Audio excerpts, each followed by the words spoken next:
Hello. Welcome back to Under the Table. Tonight we are playing Fistful of Darkness, which is a Forged in the Dark game.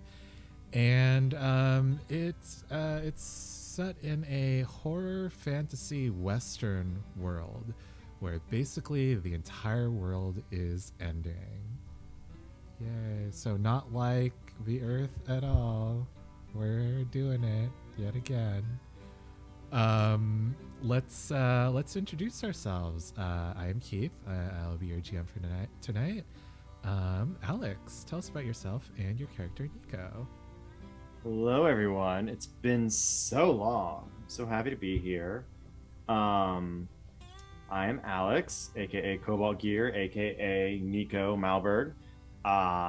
Nico is a young man who has no issues, such as really enjoying gambling, much unlike myself, of course.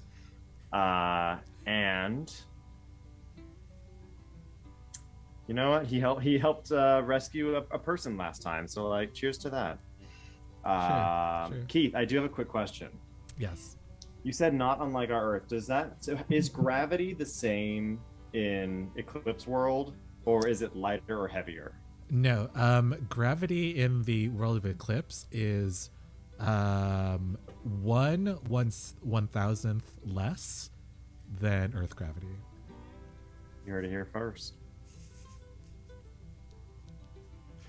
Liv, tell us about your character Josephine.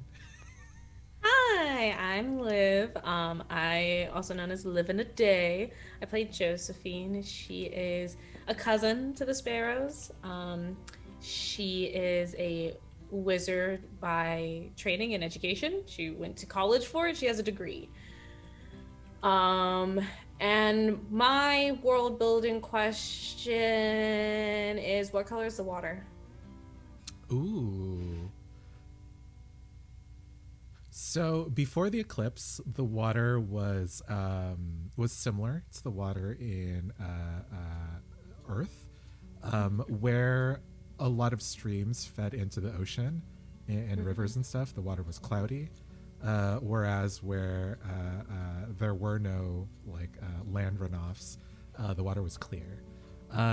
During the eclipse, all the oceans are clear, so you can see directly to the bottom, and it is terrible. Thank you for the lore.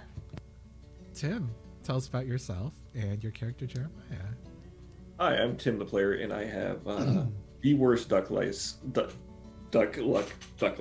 dice luck on all of any streaming show. You telling me a character... duck gave you that lice? Like, what was that? I don't know. Oh, bestie, there's a shampoo for that. But duck lice. Ooh, gross. I did say duck lice, didn't I? But I just rolled a nat 1 on that introduction, as I did several times last session. And Jeremiah is the oldest brother who happens to be dying all the time. Oof. Do you have a world building question for me? I do. Which of the moving cities is the fastest? That would be Nineveh. Nineveh was made to find and explore different ruins around the world, and because of that, it was made to be fairly light and quick and speedy. That's my hometown, right? It is, yeah. Dead ass, bitches! Come on! You have the Sonic of walking cities. Zoom!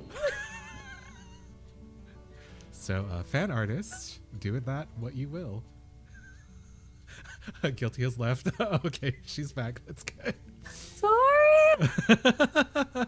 I thought it was my comment about the Sonic of walking cities.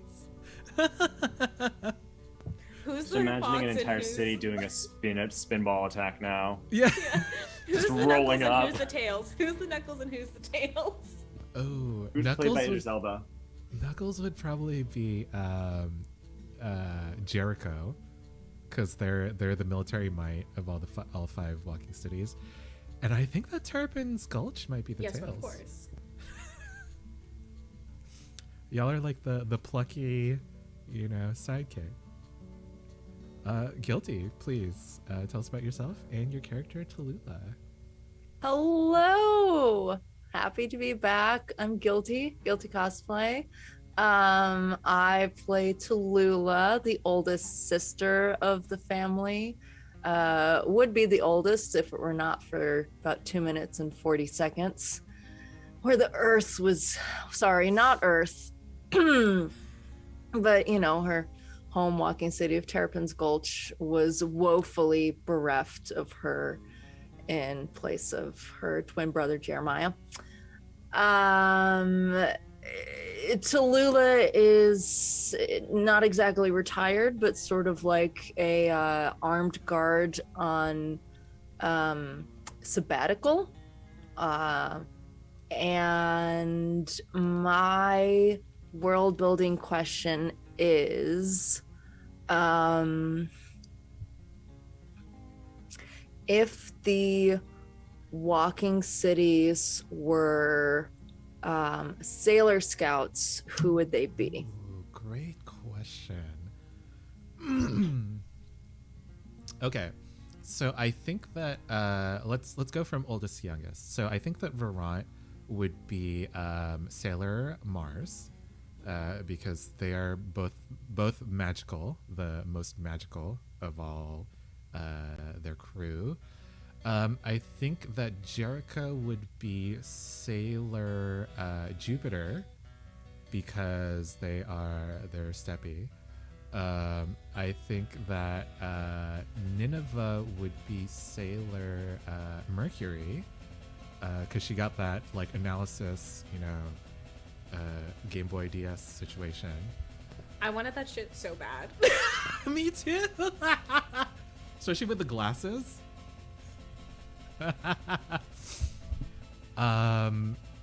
Circo West, I think would be. I think Circo West would be.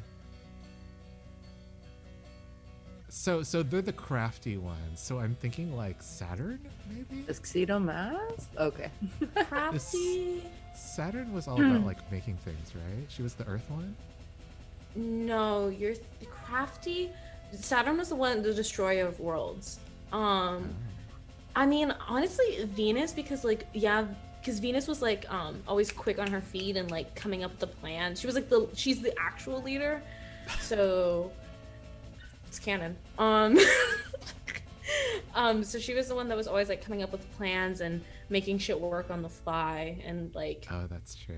Yeah. Kind of like bluffing her way through shit. Okay, yeah, so Circo West is Venus, and that means that Terrapin's Gulch is Sailor Moon. Damn. We are derpy fucking city. All right, let's go. Get the job done. But at Also, what we're gay as cost, hell. bestie? Listen, all these bitches and beat all these people up, but Sailor Moon's the one that's got to come in off the fucking like ropes or whatever to finish the job. It's We're true. really good at frisbee. Awesome. We're no one's first choice, but damn if we ain't their last. It's my life motto. John, tell us about yourself and your character Baxter. Hi, I'm John, and I play Baxter, who is an inventor who is now paranoid about this horrifying walking city that lures people into their death as a carnivorous plant leads insects to theirs. Wait, how do you know those people died? Yeah, my world building question is, what does weather look like? So we don't have the sun, so we have no source of energy for major weather events. What do we get? There is no weather outside of what the wizards can make. So yeah, a lot of the rain and like the clouds, etc., come from magic in this world. So in that way, the wizards of Veront and elsewhere kind of like maintain their hold on society, because like without them, shit is gonna die.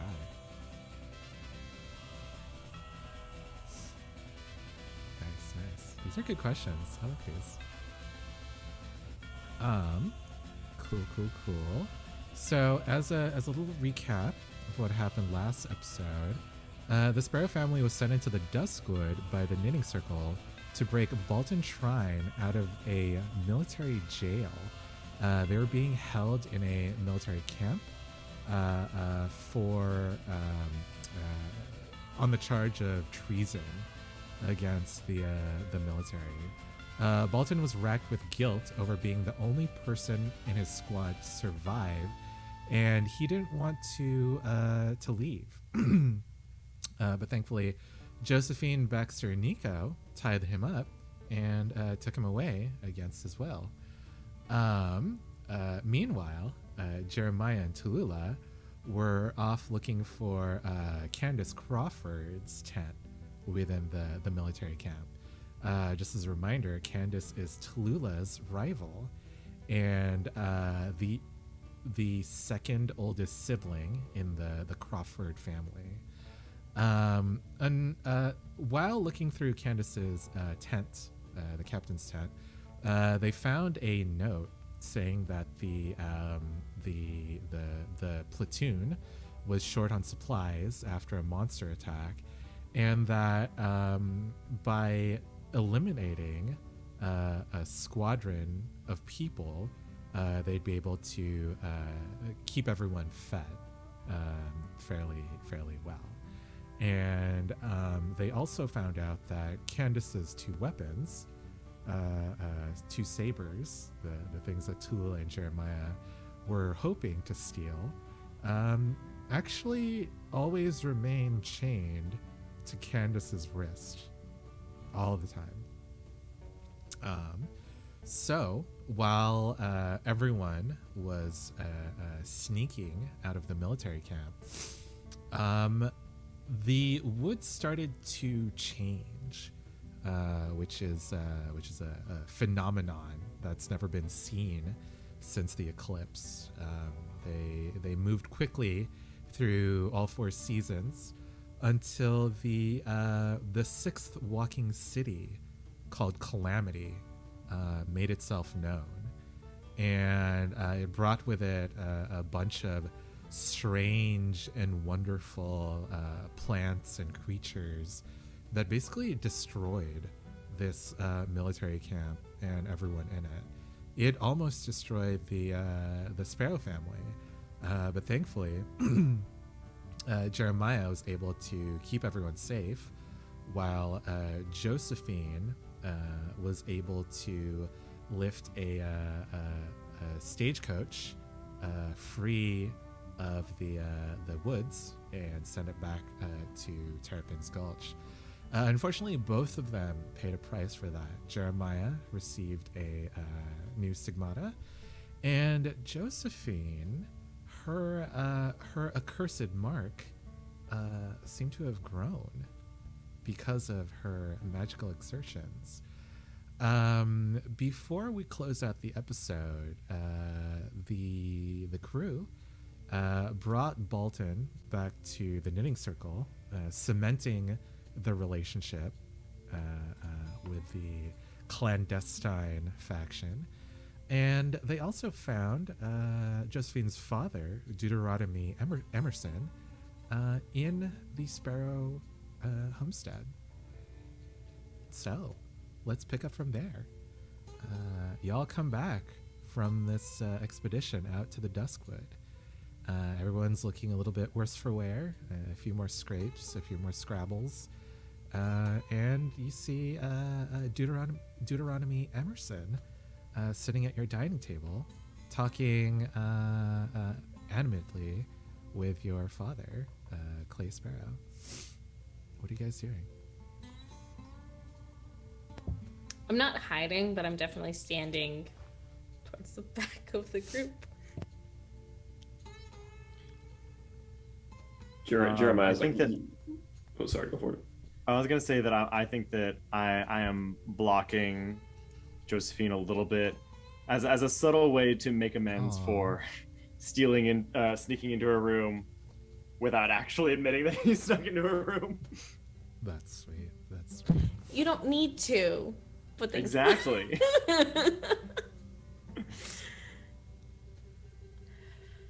I think if no one says anything, Deuteronomy gets up and says, hello. Yes. There's my daughter.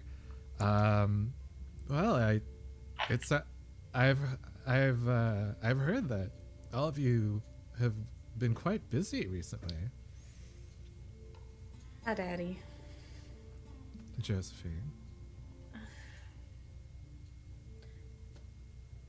I think I left something in the barn. I'll be in a little bit. Great to see you, Uncle D.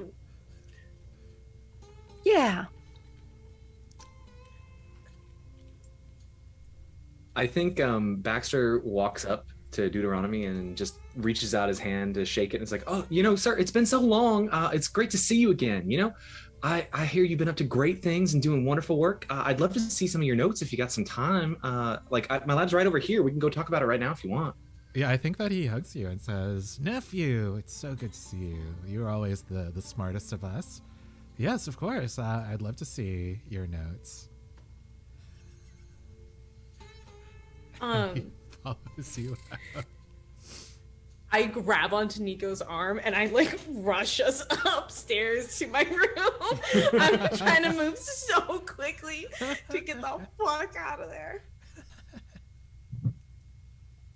I think Jeremiah is still kind of starry-eyed and really confused about everything he just encountered. So he just looks at Deuteronomy and says, "Well, it's good to see you, Unc. I'm gonna go lay down for a little while." Yeah, you're looking a little rough, Jeremiah. Here, I got you a little something, and he hands you one of those mini records. Ooh. He says, "Yeah, it's just I think it's just one or two songs, but maybe you'll like them." Thanks, Unc. I'm gonna listen to it right now. And he pats you on the shoulder as you walk away. Who wants to go first? I don't fucking like that. No, you can go. I can go first. As I lead Deuteronomy to my lab, I'm sharing some of the work that I've done, and then we lead to, and I walked in on this. So the story is, I signed up for the Mechanist Guild, and I started doing some of my work over in their labs because their facilities are better. But this, I don't know what to make of this guy. He's very sweet and upfront with me when I talked to him, but then I saw him presenting on some of my research to other people like it was his. And, I just don't know what to do. I'm not a fighter. I'm not going to go and be all confrontational about it, but I don't want him to, get away with that. What do you think I should do? Well, Baxter, it's far from me to tell you what to do, seeing as I'm not your father now, but I think if you're looking for some advice, if you let this guy just keep walking all over you, he's gonna think that it's okay to keep walking all over you. You're gonna you're gonna need to balance these scales somehow. You're right. And actually, I could use some of your help in that. I'm not quite as good at the magic arts as you, and I think I've got a little scheme I'd like to pull. Yeah, what's that scheme? I'd like to fabricate some results and share some materials that will backfire when demonstrated. This is a roll. I think so. Is this a persuade or? Yeah. Oops.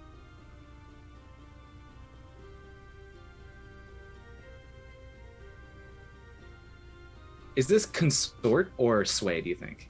I feel like it's a consort. Yeah, you told him exactly what you wanted to do. Sway would be you're lying to him to get what you want, I feel.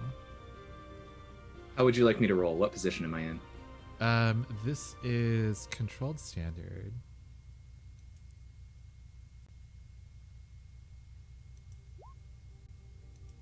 What'd you get? Oof. Starting strong with a 3. Nice.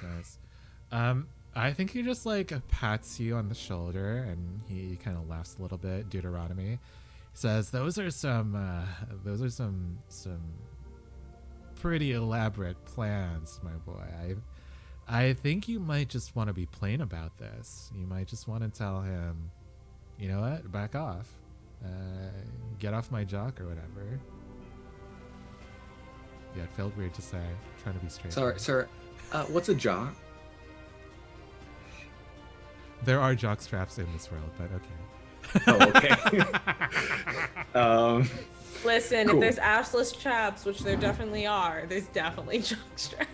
So is Baxter confirmed straight at this point, or? He's young. Oof. 21. Sheltered. So, You might be right, sir. But I would like your thoughts on some of this. And he pulls out his like most recent copies of his fake meat notes, and just is like, see anything that I missed or anything cool? I think some of this, and he points to like the Red Denim Boys results. It's like, I thought these survey were pretty cool. do you got any of this this meat with you? This veggie meat? Yeah, absolutely. And I think he pops open a little ice chest to the side of his workbench and Nice. hands him a little bag. Yeah, I think that Deuteronomy like creates some sort of like a pronged skewer situation, and like molds the meat around it to make not exactly like a kofta, because there aren't like any like spices to go with it, but it's molded meat basically, and he puts it over. I imagine you might have a hot plate in this in your lab, Baxter, and he just like puts it over that, sprinkles some salt over it when it's nearly done, and takes a bite and says, it's pretty tasty. I don't think I've ever had anything like this before. Here, do you wanna bite? Yeah, that'd be great. And Keith, as a game thing, I'd like to make a progress a clock roll. Sure. Which clock? I would like to progress my my meaty goodness clock, which is my progress towards making true fake meat. Which skill are you using here? I think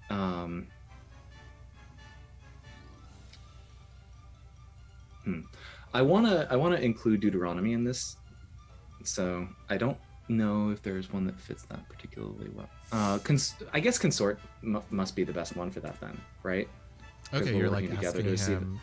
Yeah, you're like asking him. Oh, how does it need to be saltier, grainier, less grainy, etc. Yeah, and maybe probing some of the edges of my magical knowledge to see if there are fabrication magics that could help me like distill some of the process. Okay, that's a good idea.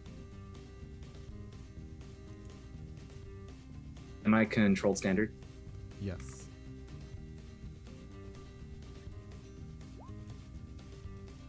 Sweet, I got a 6. Nice. Yeah, you can progress that clock. What is it? Three clicks. That clock is now complete. Nice. So what advice does Deuteronomy give you that basically perfects this soy meat concoction that you've got going?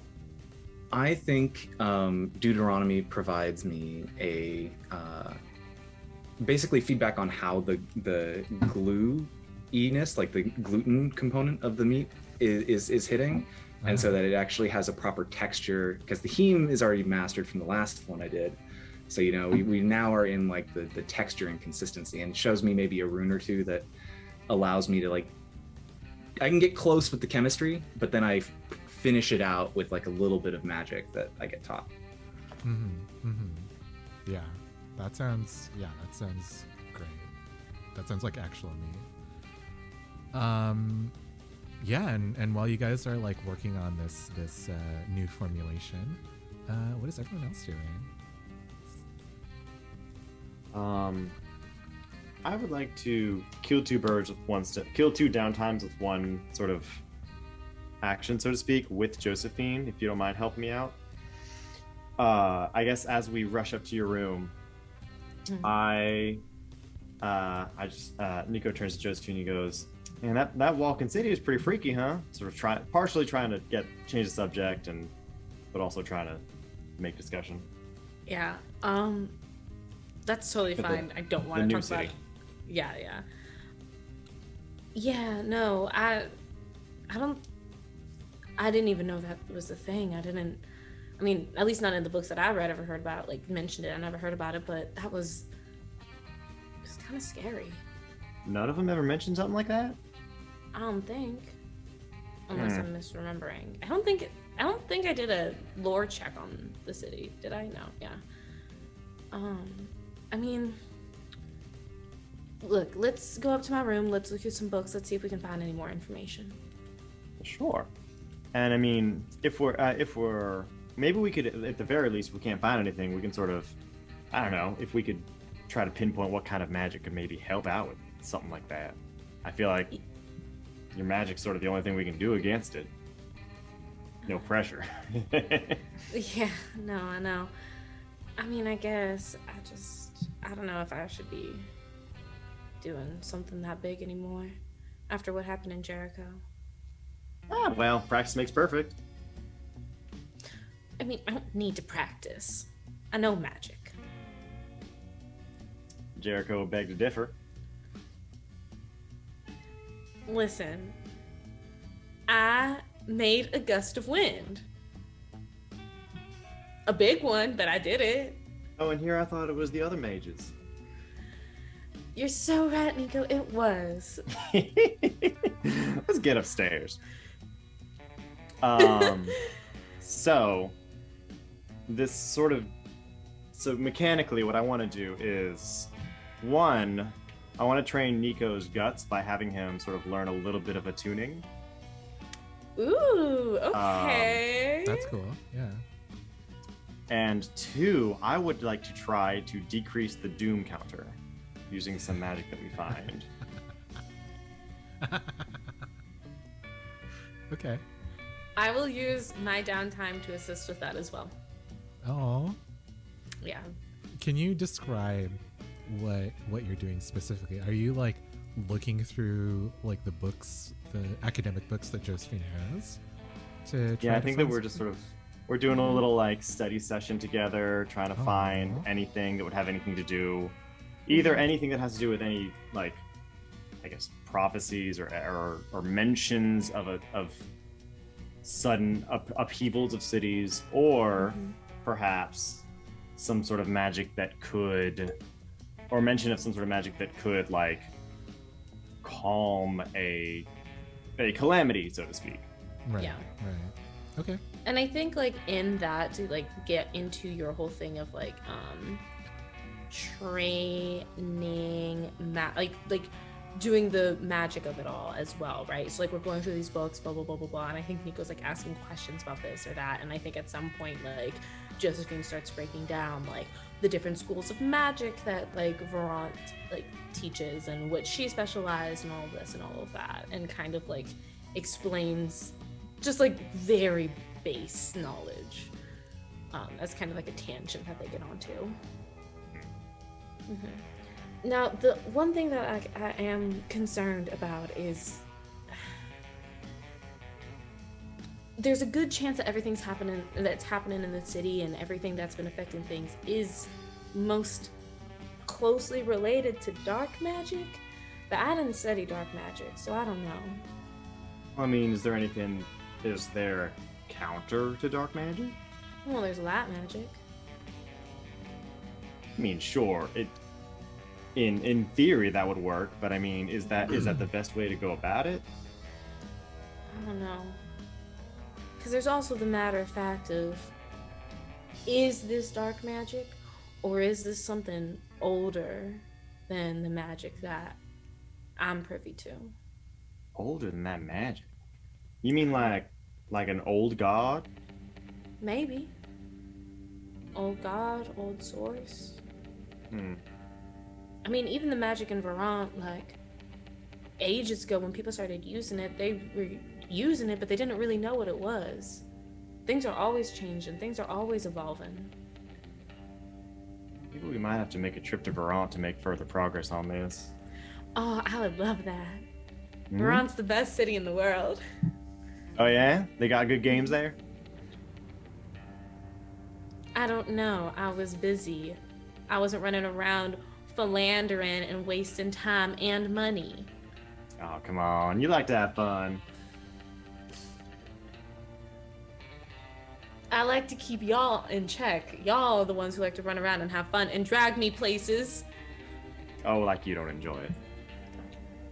Whatever. We'll go, and I'm sure you'll find some trouble to get into, and I'm sure I'll be right behind you, saving your ass. Sure hope so. All right, Keith. What do I roll? Rolls! What do you think this roll is? I think this would be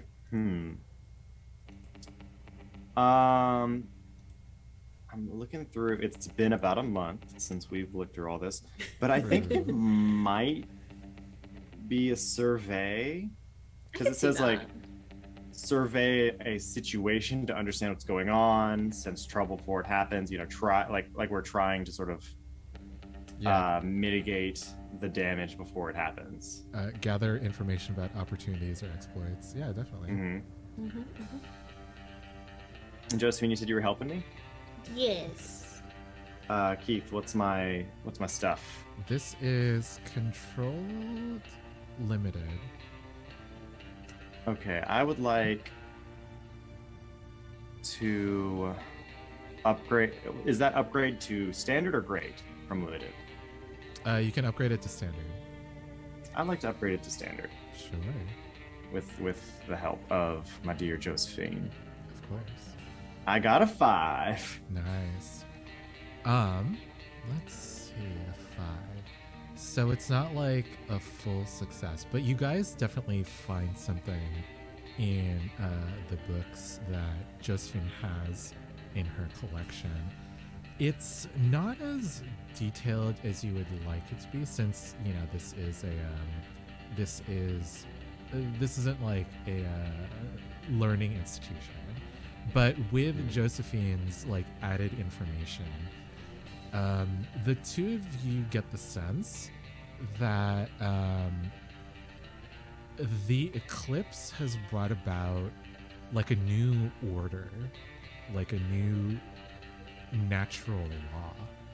Basically, everything that was is basically dying. Like the only capsules of the past exist on the 5 walking cities. Everything else is new. And so you assume that the walking city calamity and whatever else may come after it, these are all new things that have come to this depopulated, barren world to fill it with life once again.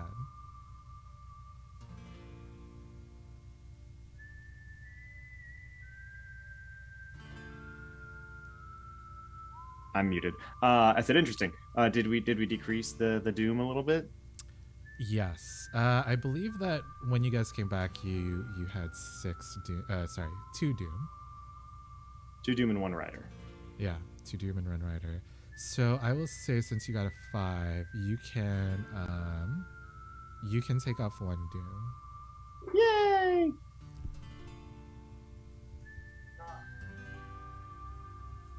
Nice. All right, that's my downtime, I think. Nice. Tallulah or Jeremiah, what are you guys doing? Just used your activity to help me go, so. I think Jeremiah goes That up was to 1 more, right? Mm-hmm. Sorry? I just said that she still has 1 more, though, right? Yep.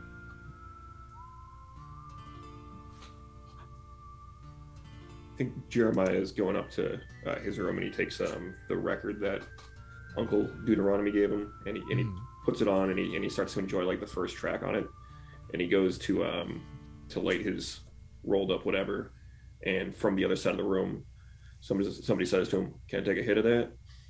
And it's a guy dressed in the similar like scout uniform that he wears. He's a lot younger than Jeremiah is, and he says, "Yeah, of course." And he hands him over his his pre-roll, and the person standing next to him lights it, and the music starts playing, and it keeps playing, and he kind of like starts to talk to this guy. He's like, I haven't seen you in a minute, Ezra.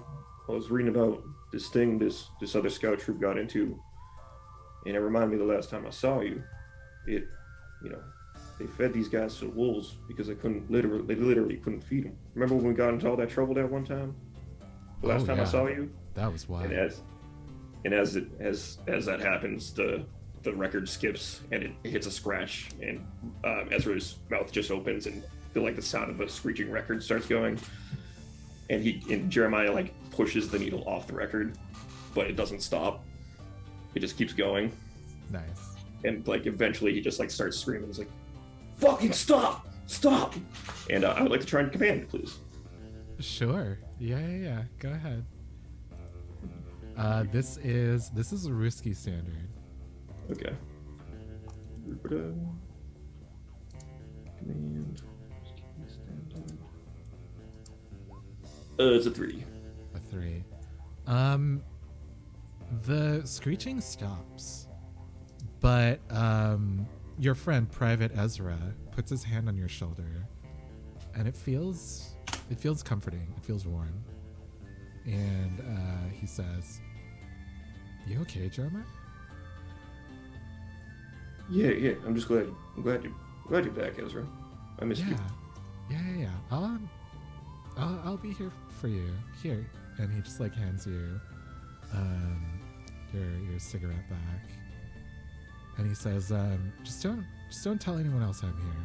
I don't think they would want some random stranger in their house. All right. I think he takes the pre-roll and he just puts it next to the record player, and he kind of like just goes to sleep.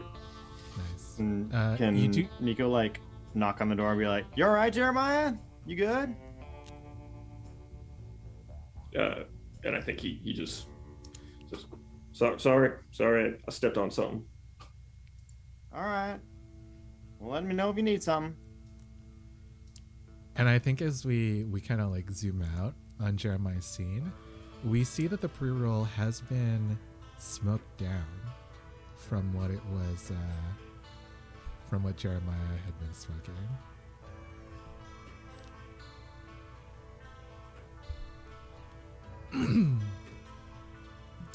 All right, Tallulah, are you still with us? That was scary as hell. Holy shit. Yeah, sorry. What would you like to do?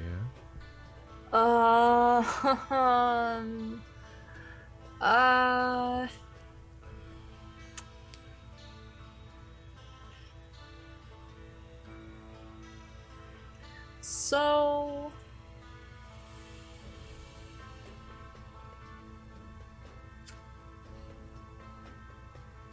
this sort of change things. Do the sparrows have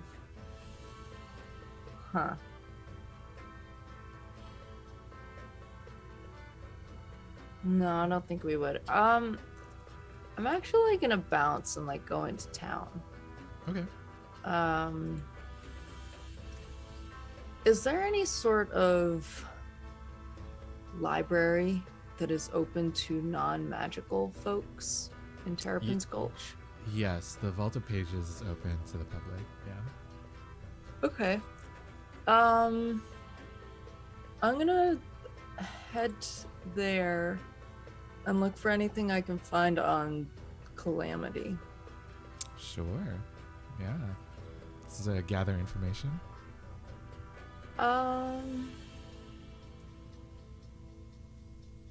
Yeah. Okay. Yeah.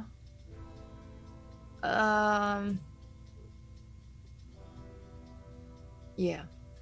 What skill are you using? I think I'm gonna use Hunt to like search out the right books. And yeah, the sort of stuff I'm looking for. Okay. What is my position here? This is risky. Sorry, this is controlled limited. Controlled limited? You can try to ask one of the librarians to help you, but that will be a chain roll. It'll be what? A chain roll? Okay. Looking at the librarian on duty. He is a middle-aged man. He's wearing a sweater vest. He's wearing bifocals, and his fingertips are stained with ink. Okay. It's a small town though, right? Yeah. Like I probably know his grandma. Probably. This is wait. Where's my let me get my name book really quick. My book of names. So like, we're fucked. Yeah, absolutely. What are you saying about? This is Tyler Weston. Oh, the Westons. Mm-hmm. Yeah, I'll try and ask Tyler for help. What skill are you using?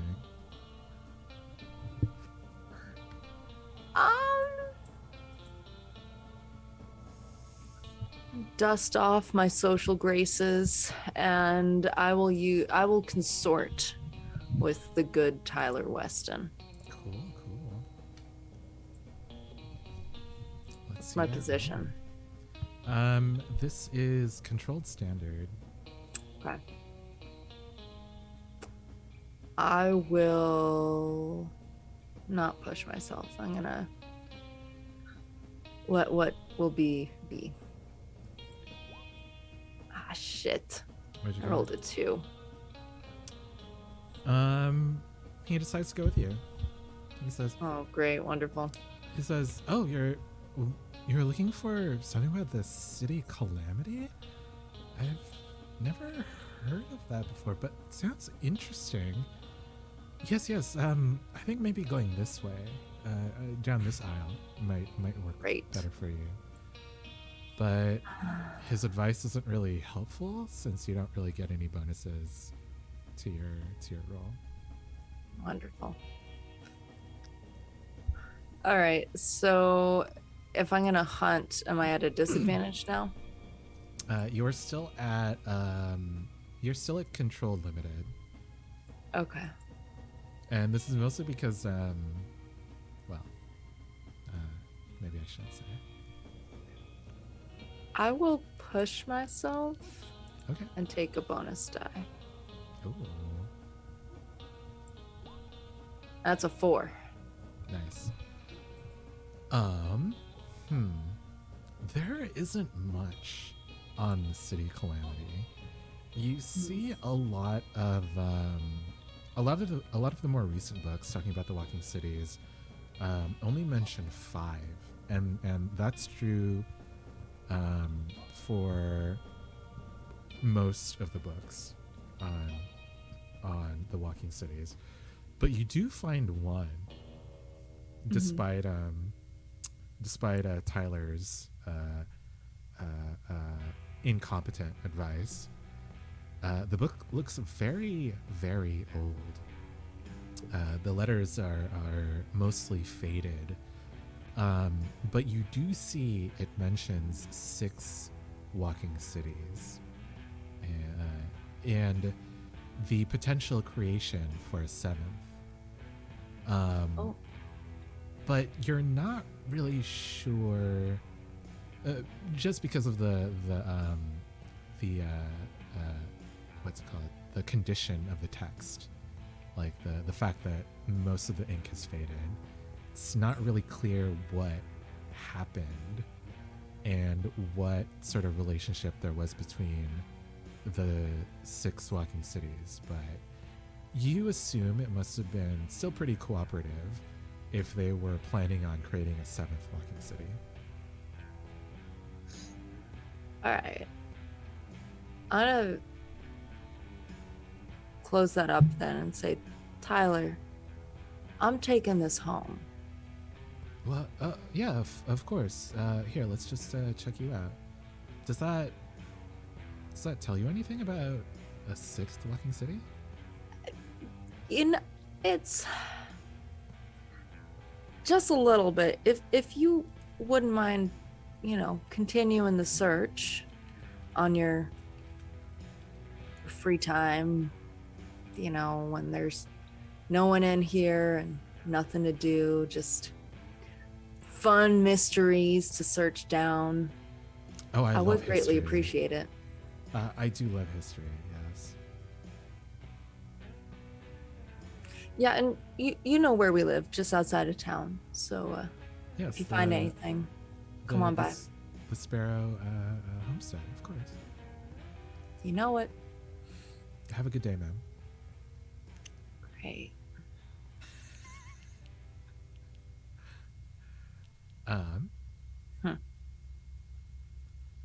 Who wants to take their second action? I think Jeremiah's second action is he's just gonna go get, or if they're like the equivalent of like flowers or something like that. Mm-hmm. He's gonna just drop them at Megan's store and just say, "Hope to see you soon. Oh my lord. I'd like to advance that clock." Fucking simp. Yeah. What skill are you using? I mean, I don't have a skill for this. What? Oh, actually, you know what? Can I reframe that? I think he's gonna go pick wild ones. I'm gonna use survey. Okay. You want to? No, look actually, for that doesn't ones- work. I'm just gonna roll consort.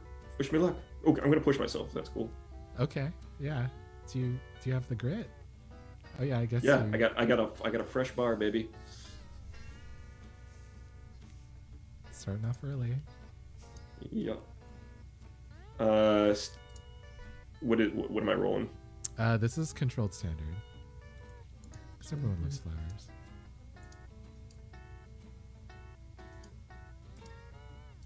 Bonus die 1. I rolled a 2. You can fill up that bar by one. By one tick. I think that you just get a card back. It says, "Thank you for the flowers. I'd love to do brunch sometime." Excellent. I think he turns to Ezra and he says, "Looks like I got a date." He gives you a high five. Nice. Hate it. I love this. I'm so happy for you. Your relationship, your imaginary best friend, who's definitely not the spirit of war times past. Oh, it's just all so romantic. Oh. So Tallulah's gonna head home and look around for Josephine. Josephine? Yes. You in your room? Yeah. Knock, knock, knock. It's open. Josephine is just like spread out around star charts, books, like note pages, her own journals. There's like a pile of runes in a corner. There's a bunch of crystals that are in the sunlight. There's just shit everywhere, and there's also just like bits of dusts of wind like carrying things to her as she's just sitting in the middle like dealing with all this shit. Hey, so still Yeah. avoiding your pops, are you? No. I'm not avoiding daddy. I'm busy. Yeah, definitely. I like ease the door shut behind me. Well, I mean, if you're busy, then I can come back another time. But You're here. well, if you wanted to get out of the house, I headed to that damn nerdy ass house pages. They had one singular book with anything about a sixth walking city in it. And A gust of wind comes sweeping by and snatches the book out of your hands. please, I can't make hide nor hair of it. But I was thinking maybe if it just, if you wanted to walk, not avoiding anyone or anything, if you wanted to hit up the more magical library available to folks of your orientation with Higher caliber? A higher caliber? Yeah. They might have something useful. Well, funny enough, I was actually talking to Nico about this. I think it might be time we go to Veron. They got more resources than this town has, and we might be able to talk to somebody who might have more answers. Somebody who's more versed in different types of magic. I mean, I did study 3 different schools, so I'm no chump, but there were other types of magic that just weren't as interesting, so I don't know many things about them. The basics. Sure. It's been a minute since I've been in Veront. I was telling Nico that it's lovely, and I think the boys would like it. You would take them there? Be kind of a bull in a china shop, don't you think? I mean, they would have to be on their best behavior because I do best behavior. They'd have to be on a toddler leash. Okay, fine. We can buy 3. Get them in bulk. Yeah, that's fair. I'm just saying, or it could be you and I, a little cousin trip. But the point is I don't know if we're gonna get all the answers that we want between my books and this little library. There's a lot of stuff going down. I mean, I have this whole new theory about, well, I mean, it's not a theory, it's based off of history, but just, I know that we have this idea that Calamity, it looks old, but I don't think it actually is, and I think it spells for bad things down the line. Things that are just, listen, the point is I need more... let me stop you right there. Your brain is going faster than I can keep up. But I'm with you. Okay. If you want to bring the whole gang or just the 2 of us, okay, I'll be there. If you did want some time alone, though, I was about to challenge your pops to a shooting contest. So up to you if you want to make yourself scarce or watch me whoop your pa. I don't know why you even bother with that, man. So no one else in town can give me a run for my money. Well, no one else in town is a renowned criminal. He's family. He's a menace. Say the same about Baxter. I do. Yeah, you do. Well, I shall be downstairs, and if you would like to join us for some glass explosions, I'll wait for you 5 minutes. And I will head myself to the kitchen. As you open the door, you hear Baxter and Deuteronomy like screaming about how amazing the work that they're doing is, and like just vibing super hard. I hate it here. I hate it here. Oh. Can I smell like the fake meat sausage sizzling on the pan?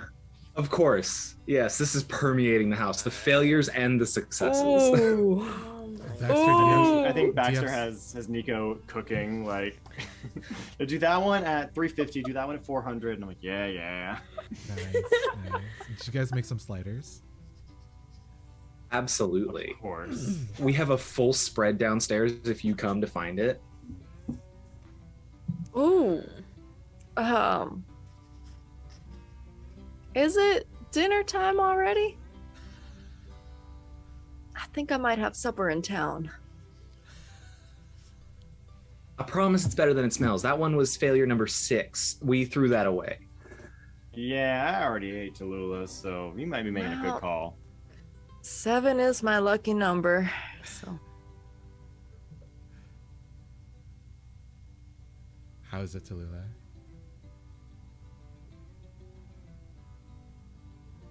Did not expect that. What is that tickle in the back? That's what's called numbing pepper. Uh-huh. That definitely makes the taste more tolerable.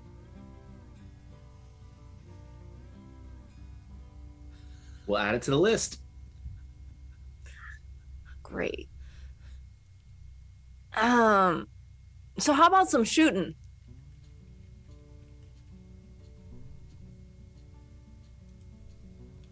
Well, I don't do that. Mr. Deuteronomy, I think that was for you. I can't shoot to save my life. Oh, Josephine opens up her door, but I can. yeah. Ooh, Josephine. You Hi, sure Daddy. you want to go up against your old pop? You're nothing. Listen, you're nothing to write home about. I can outshoot you. My money's on Tallulah. I shall set up the bottles presently. Hmm. Anyone seen Jeremiah recently? He was in his room earlier. I think he was taking a nap. Could have skedaddled while I wasn't paying attention. Do we want to wait for him? See if he wants to shoot too? Well, Baxter, why don't you run up and see if he's interested? Yeah, sure thing. I'll go check on him. Yeah, I think this is when you find out that he's out toting flowers around town. Baxter screams down the hall. He's not here! Lovesick fool of brother. And yeah, Keith, I'll gather up whatever like green glass bottles I can find and line them up on the fence posts. Yeah, I imagine that y'all are a drinking family. Yeah. Are they Terrapin's Gulch tequila bottles? Gulchy Gold. Yeah. The Gulchy Gold. I think that your I think that Deuteronomy breaks out some Gulchy Green as well Ugh.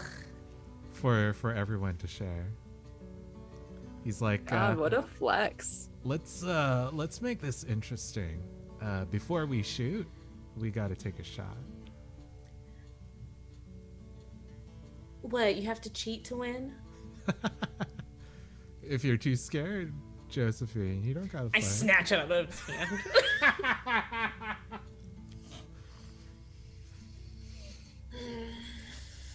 All right. Loser cleans up after whatever that mess is, motioning towards the kitchen. Nice. Just to let you guys know, Gulchy Green is a tequila, but it's got some absinthe properties, if you know what I mean. Ooh. You mean like classic absinthe or modern absinthe? Classic absinthe. Oh, It also Boise. tastes weirdly smoky, like mezcal. Oh my gosh. I had a mezcal drink tonight. All right. So this feels So- like a roll. Yeah, I'm using this to clear up my vice too, if that's possible. Yeah. of Gambling course. on feats of skill. Yeah, for sure. So you can indulge and then roll your skill if you want. Okay.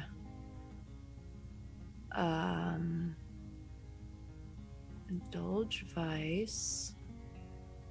Can you remind me how this?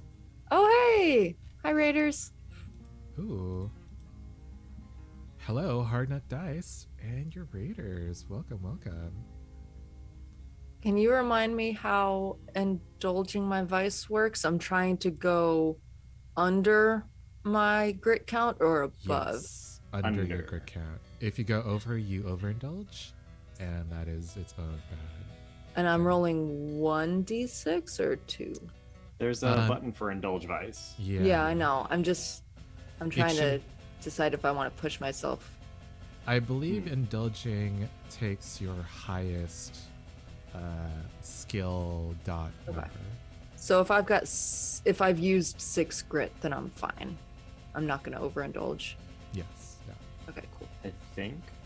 I'll double check while you do it. Because you have to take the highest of the 2 dice. If you're Whew. really Okay.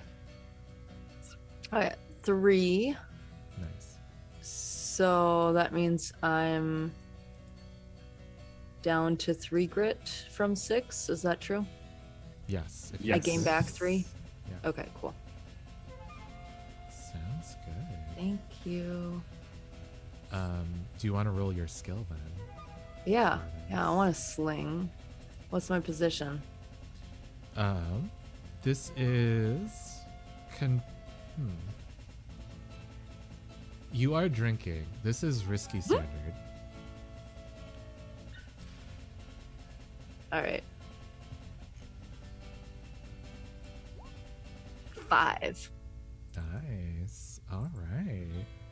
Josephine, would you like to roll your skill? Yes. Also, okay. unless you're indulging in a vice, this doesn't count as a downtime activity for you.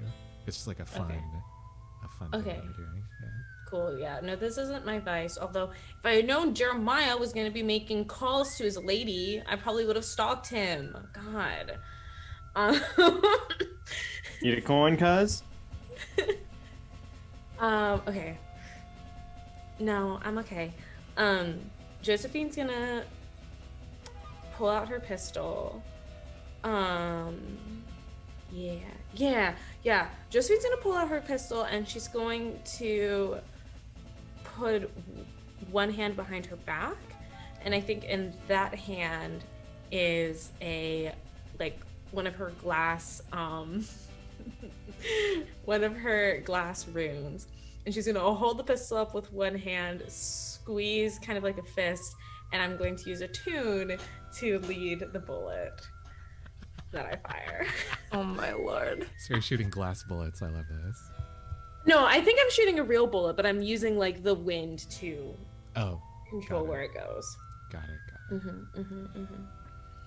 Okay, so I'm gonna roll a tune.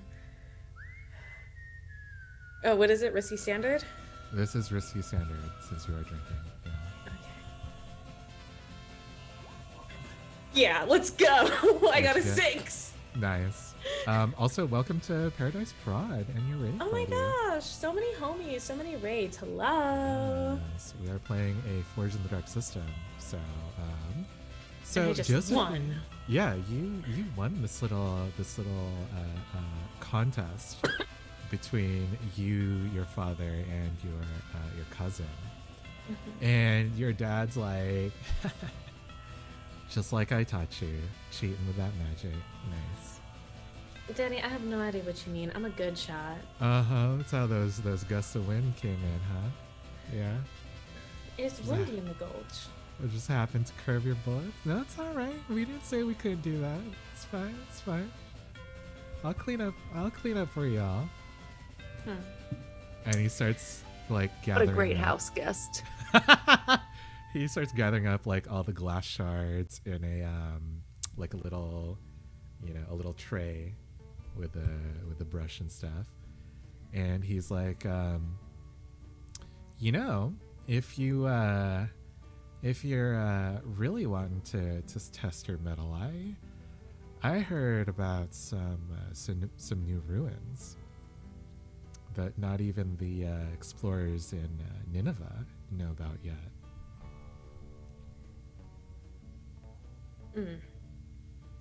We're okay. We're fine. Yeah? We ain't curators. True, but, You don't have to send everything to a museum. You can keep it for yourself or sell it or whatever. Oh, no, Daddy, I meant we're not curators, and we're also not your kind of curators. We do honest work. This is honest work. It's an open ruin. What? Tallulah, tell me. Listen, we all gotta, we gotta get along. Where exactly is this? He says, why, you in? You wanna go? Personally, I have no preference in the matter, but I do want to know, that brother of mine, Baxter, is just getting more devious by the second. It's like he's going through second puberty or something. I want to know if he's pulling a fast one on us and dragging us right into danger. What do you mean? Well, I wouldn't put it past him to figure out where this is and just casually suggest we stop by for, some completely unrelated purpose. You would help your little brother if he asked you? I want to know what I'm getting into, Uncle D. Where is it? What if I tell you this? It used to be a quartz mine. And all of you know that quartz is the main ingredient in the sun lamps that keep all of the crops growing in all of the walking cities. And Deuteronomy says, if we get enough of that quartz together, we could retire. We? Yeah, I'm not gonna cut my family out of this deal. Yeah, but you're also going to make sure that you get paid for the hard work that we do. I'm giving you the information. And besides, among the lot of us, who was it that framed the other for some tragic war crime? I'm sure we have no idea what you mean. I'm sure you don't. I don't. Not my possum, not my body.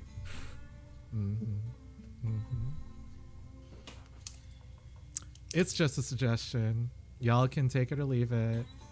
I can go with a different posse, but maybe we should all chat about it over dinner when Jeremiah gets back.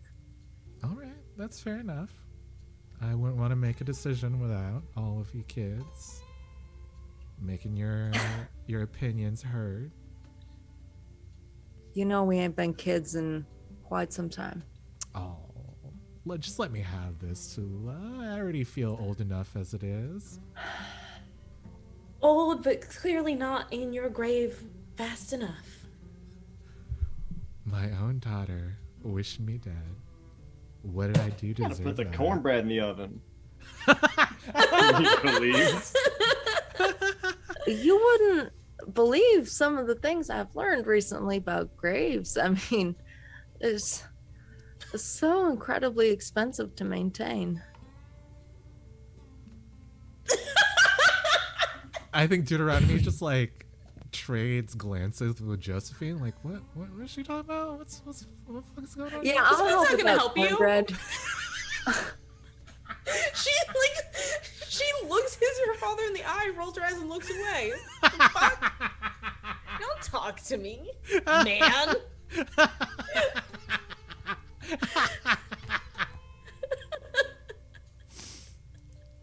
I love this.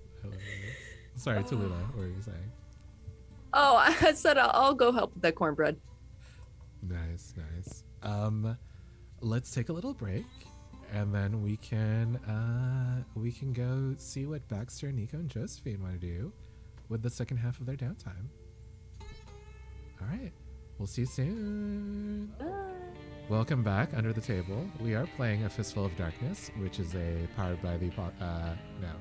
which is a Forged in the Dark hack of Blades in the Dark. So there's been some family drama going on recently with Deuteronomy Emerson, Josephine's father, in the Sparrow household. But we still have a few downtime activities left. Baxter, Nico, Josephine, what do you guys want to do? Oh my gosh, please go. I would love to have y'all over for dinner. I think now that I have completed the work of making an edible and delicious fake meat, it's time for my final test, my family. And so Baxter will go to work in the kitchen, probably with the help of some of the recipes provided to him from others and from samples from like the Red Denim Gang surveys and other things. And he will prepare 10 to 12 different types of like tapas style arrangements of this meat that he thinks will be the best. Each character has to give me one meat dish that they enjoy, at least one, from this fake meat banquet. Croquettes. Ooh. Nice. Meat croquettes. Love it. Damn it, you got the best one. Oh, like an empanada. Ooh, yes. So a Spanish croquette. Kibbe. Oh. Wait, what's Can that? you I do spell not that? know. Kibbeh. It's like a little like fried football of meat. Ooh. My grandma Ooh. used to make. Okay, come on, culture.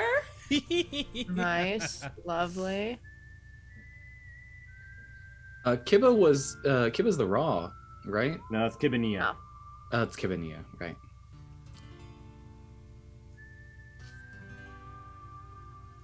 I think I'm gonna make like a faux steak. Nice. I want it in a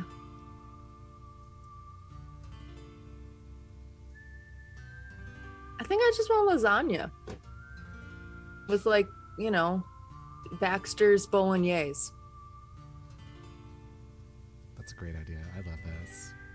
Yeah, and you guys have like this international meal set in front of you. And of course your father Clay is like, I knew he could do it. Baxter's my little genius. And, you know, Tallulah, Jeremiah, Nico, Josephine, y'all are smart. That's not what I'm saying. I just knew, you know, once Baxter Thanks, gets his Dad. mind on something, he's got to see it through. And I mean, I did go to the college in Vermont, but I would agree, Baxter is very smart. It runs in the absolutely, family. Josephine. Yeah. It's fair. I just sort of help out around the house. Well, Nico, you know what I mean. Josephine, you're our little wizard. That was I got difficult street to say. smarts. Yeah, Now, if I, That's what you call it. if Being I good put losing three- at cards. if I put 3 different powders in front of Nico, he'll know what they are. Yes, sir. He'll sniff all 3 of them. Anyway. Little menace. Now, y'all, you'll notice under your seats I've left a card. Now you have. Come on, Oprah. I need some information from you about what you like, what you don't like, and Nice. what you'd like to see. This is the first debut of my new project, which is, well, we're gonna call it Baxter's, a restaurant for a new type of food. A restaurant. restaurateur. Oh, Yeah. I'd love to invest in that restaurant, says Deuteronomy. Daddy. It's like, what? This is delicious, Joseph. I'm just trying to help the boy out. What do you want? What? from So me? you can launder money? What? Wow. We go Sir, I don't directly mean- to laundering money. Wow. I don't mean to be no bother, but I would happily launder money if it meant I could open this business. Thank you, Do you know what that means, Baxter? Look See, at me this right is- now and Yes. tell me. is a businessman. over here, and he just like puts his hand on Baxter's shoulder and like. That's a business boy. Josephine like smacks his hand like get away from him. Leave him alone. He's too good for you. Wow. I'm trying to help him start his business. What? So I'm Jeremiah, gonna tell Mama that you're messing around with her little nephews. What am I doing? I'm trying to help him open his. This is his dream, Joseph. What? Your mama's gonna say, "Good for you, Deuteronomy, helping Baxter out." So Jeremiah, you were notably absent earlier today. Yeah, I got a new friend in town. I was kind of showing him around. Mm-hmm. Yeah, I'm sure. You got a little on your eyeball? Hmm? Well, yeah. A little heart left over there. Oh, Oh my God! Been making Jeremiah. goo-goo eyes all day at that mechanic. Jeremiah, you got a crush? Tell me everything. It's I don't know. disgusting. nothing yet. We'll see. No. I said everything, boy. Damn. I don't Jeremiah, wanna, you hear Ezra say, just like in a sing-song voice, Jeremiah and Stallion sitting in a tree, Fuckking. I think he shouts like, which is very weird for him. He's like, "That's enough out of you," but he directs it at Josephine by accident. Jeremiah, Excuse me? chill. It was a joke. Yeah, take a joke. And don't talk to me like that. What do you mean? You just yelled at me. He's just in love, says Deuteronomy. He yelled at me like I won't send his ass flying in a tornado. Oh, come on, Josephine. Oh, I'd like to see that. I'm liking these croquettes, Baxter. Thank you. You know, I would highly encourage y'all to try the kibbeh. I accidentally left a little bit of a surprise in there that might calm y'all down. The Ooh, sesame there's seeds? some There are no cheese. sesame seeds. It's Cheese cheese. and I kibbeh. splurged on some cheese. That's Deuteronomy a choice. was like, oh, so it's not. That is a choice. Baxter, that is divine. Really quick, know- welcome to that D'Angelo and your reading party. D'Angelo! Hi, Hey, friends. bestie. Baxter, I think I don't know if you're old enough to remember, but I think last time we had something Miss Rich was Mom's cooking. Oh. Well, You're really I'm doing her honored. proud. That is truly the highest compliment you can give me. But I am not letting you take any dirty money through your franchise, sir. Thank we you. We Okay, look. are completely capable of All- getting our own start in capital. All right. What about this? Yes, ma'am. I'll go out to the bars right now and double my money, and I'll come back and invest it in his restaurant. No, Nico, no. We're trying to Yeah? save a bit. We're trying to start a business, not sink it. It'll be Yeah, fine. we gonna take gambling money and not any of my money. Is that how that works? Yeah, because I mean, at least it's clean, Daddy. I Gambling money's clean. All right. seem all right. to remember there was talk of a undiscovered quartz mine. Thank you, Tallulah. Yes, I suppose that all y'all could make your own money, if that's what y'all want, by coming with me to this quartz mine settlement ruin. Now, I'm not gonna. Sounds good. Thank you, Jeremiah. Thank you.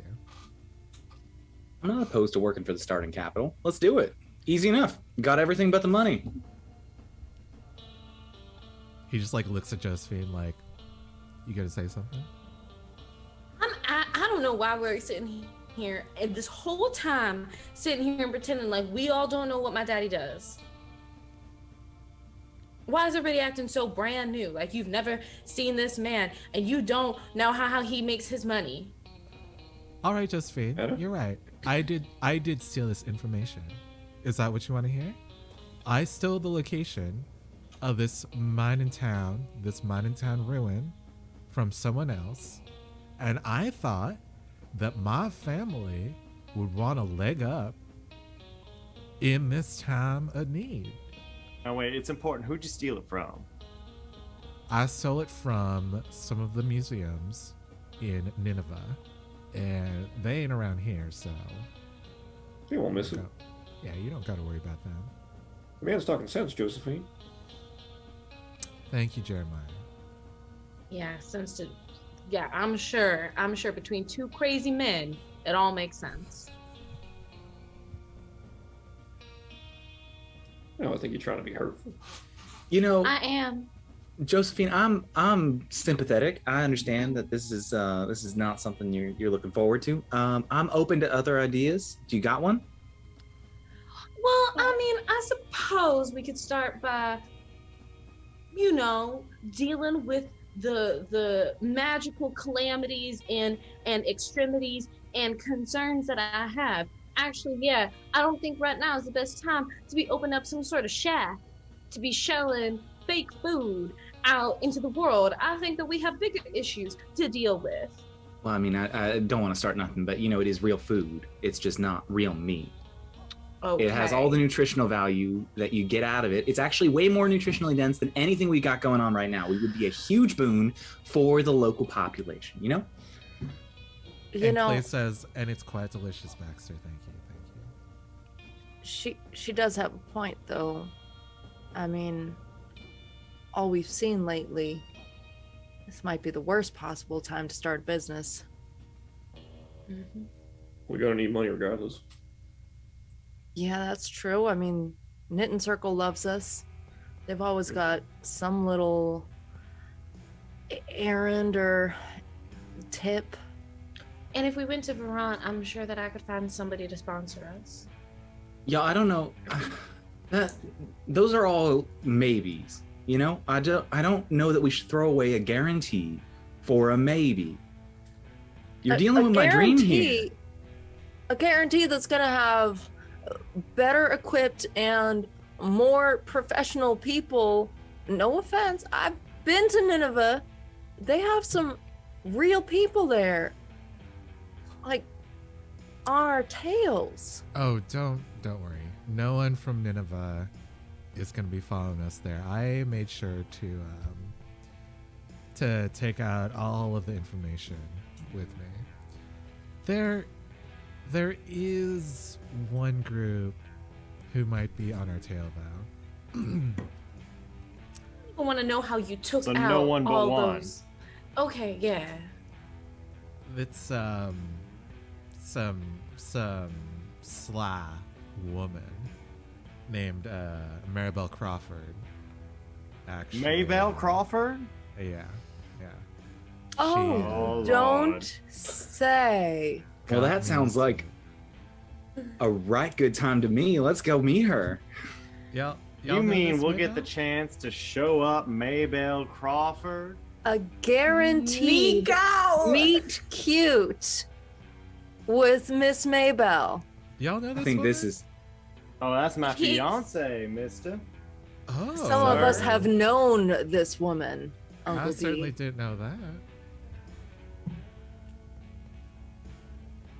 All right, And well, why don't You we? know why don't what? we If do a I little could vote? finally show her up, we could finally get this whole ordeal settled, and she'll come to us. are we So gonna what have a you're- wedding? So what you're telling me is there's a scheme that involves Nico's fiance, who they are already in a love-hate relationship, and she is going to be trying to track us down as we are sitting here trying to pull off this Oh, heist. no. She already has the location. So it's a Oh, race so it's a against race. time. It You know, is a there are- race. There are 6 of us and 1 of her. So don't really, think she she's could got take on friends. 10 men, if you know what I mean. really quick. Oh fuck! Really quick, you guys know that Maybelle has 2 other members in her crew. There are 6 of us and 3 of them. There you Is one of them Candace? No. No, you know that her other crew members are Alicia Trevin and Lola Pauline, and together they are Trevin, Pauline, and Crawford, the TPC crew. Boo. I think it's great. I love this. Get I the had to fuck do it. out. I had to do it. Incredible. Is this Keith's way of doing a sideshow with some TPC members? I know there's gonna be a crossover episode. It's gonna be what, Janine, Lana, and somebody else. I don't know. Probably Jacob. He Probably was Jacob. dying to be a cowboy. Yes. Trevor. I'm just waiting for Keith to invite them into the call right now. Oh my They've god! been If waiting they for just the past show hour up, and 45 minutes. Oh, That would be damn it. amazing. Alex got me. Damn it. All right, you three. Let's get. I'm joking. absolutely lose my Keith shit. switches to a new scene. Ah! Let him out of the weight room. We know they're in there. Let him in. Let him in. Can you imagine? Oh my god. Oh. I'd fucking scream. Y'all, I think this is the play. You know, we have friends-ish that we can negotiate with on the other end. Our only Friends? competition is, you know, We intimate don't. with one of our members. Friendlies. That's Maybelle what- does not negotiate Baxter. She You plays know, to we, win just as much as I do. there's so no what reason we can't is all it win. actually? Show the little ankle. Get her off her game. Bing bang boom distraction. Is she into you? And what is the issue? What is the problem? And why is You- she into you? She wants. Wow. Well, for one, we've got a long-standing bet. For two, the issue is she wants me to join the Crawfords, and I want her to come over here. There's absolutely no way that is happening. You are not a Crawford. Yes, ma'am. That's why she's got to become a Malbird Sparrow. Sparrow. Either. Deuteronomy is like hiding his smile. Not well behind his hand. You think this is fucking funny, don't you? You think I it's do. funny to sit here and come in and ruin my life once again. You think this is fucking comedic. How am I ruining Josephine? Tell me, how am I ruining your life? I am giving y'all, it seems like, an opportunity of a lifetime to make some money, to clinch a fiance for good Nico over here, and to get some capital for Baxter. I know you, okay? I know you, the kind of people you run with, the kind of business you deal.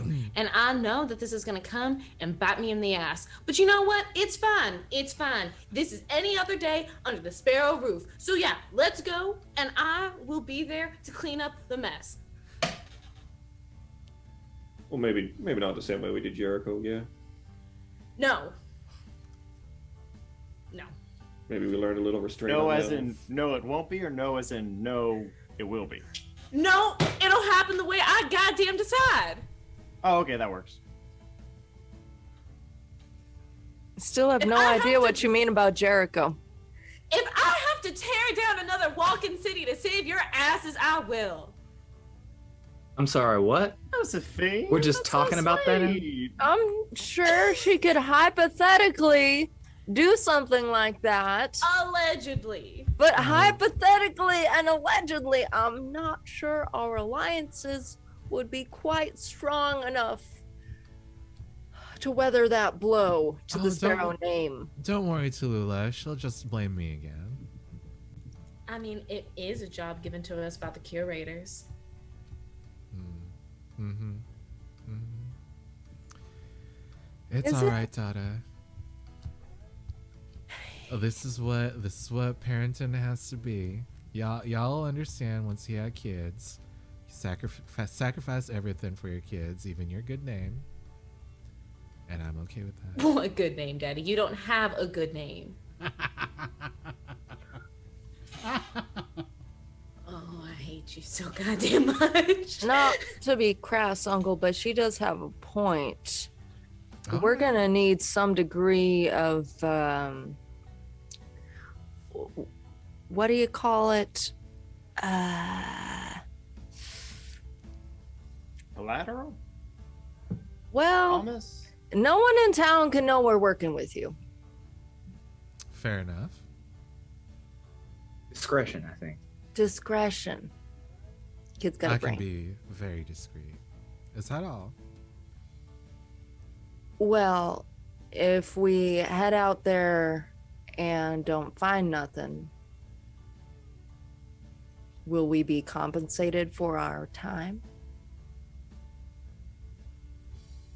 Oh, Tallulah. I knew I liked you for a reason. Always a businesswoman. All right, all right.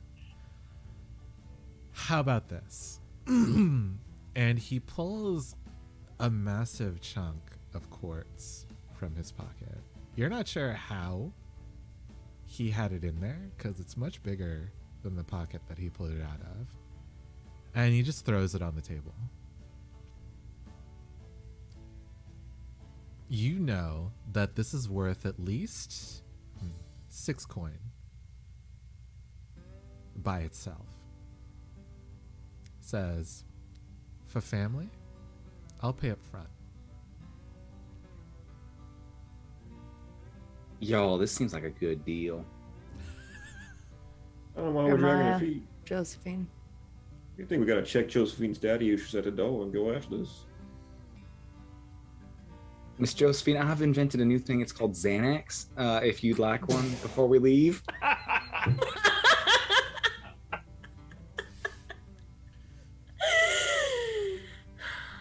Baxter.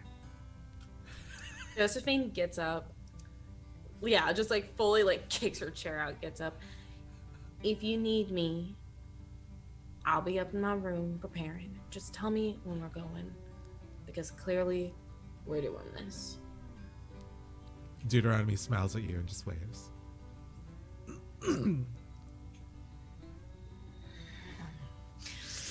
Oh, I hate him so much! Oh yeah, no, Josephine just like storms out. Literally storms. There's like lightning crackling in the air.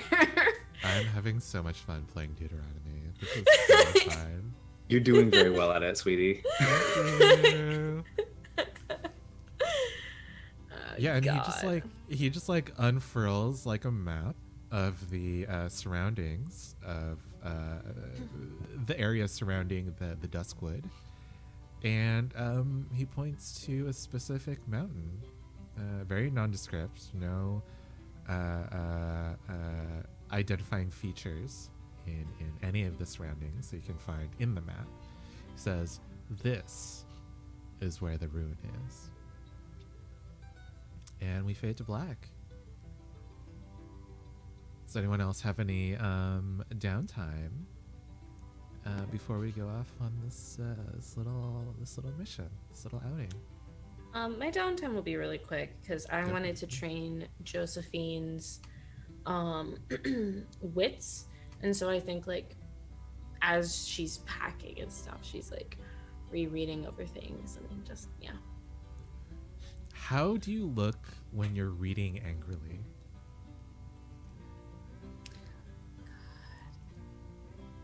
I think it's like at first a lot of like grabbing and just slamming things and just like trying to make noise for the sake of making noise, and then I think she breathes. She like has a moment of gathering herself, taking a breath, calming herself, and sits down and starts to read. But as she's reading, like her hands start shaking and like tears start hitting the pages and stuff. Not Aww. sad tears, but like just anger, like crying out of pure anger and frustration. Yeah. Mm-hmm. All right. Yeah. Yay, I trained. And you get +2 for being wits because we have training It's Oh grounds. yeah. Literally just typing that in the chat. Oh my god, wait, I level up. Oh my god, wait. Wow. Oh man, what do I want to get? Yeah, you can add your pip before we go off on this mission. Guys, should I do read or should I do survey? I don't have any survey. I think I'm gonna do survey. I did survey. I would. The way that I'm leveling up at the moment is trying to get at least one in everything, so that when I want to force a good roll, is it enduring? Is that what it's called? Yeah. Yeah. There you go.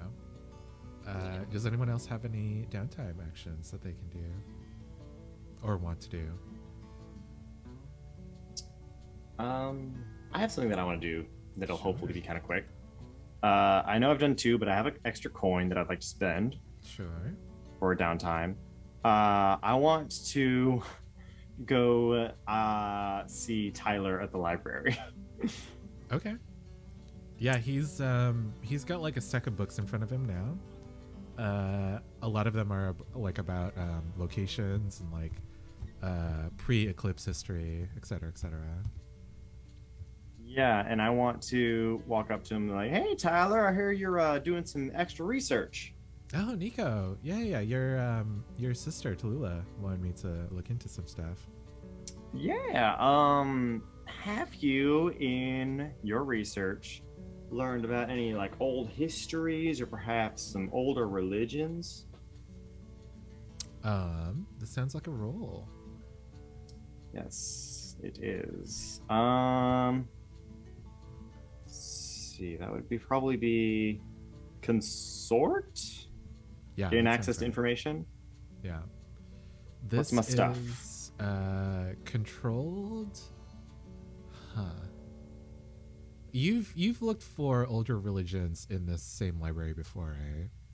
Yes, I think it was the same library. I'm not sure. Yeah, the Vault of Pages. Yeah, controlled standard. Okay. So yeah, I'm trying to increase my clock for the Lady Luck thing in case that's not obvious. All right. No bonus die, and I got a 2. Nice. You do gain 1 pip from that, though. Then I'm done. Nice. He guides you to the section on religion, but he's kind of like a little bit too caught up in this history stuff that Tallulah asked him to do, so he just like leaves you in the aisle.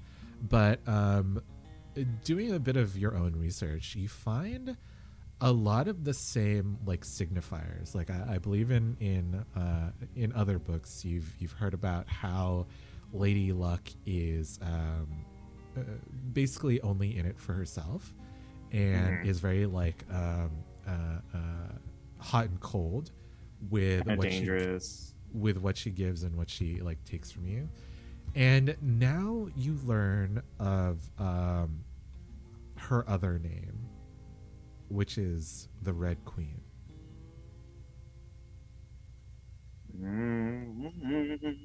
And Alrighty. you there's a little epithet after that name, which reads, she always wants and she always hungers, and whatever you want, she is willing to take too.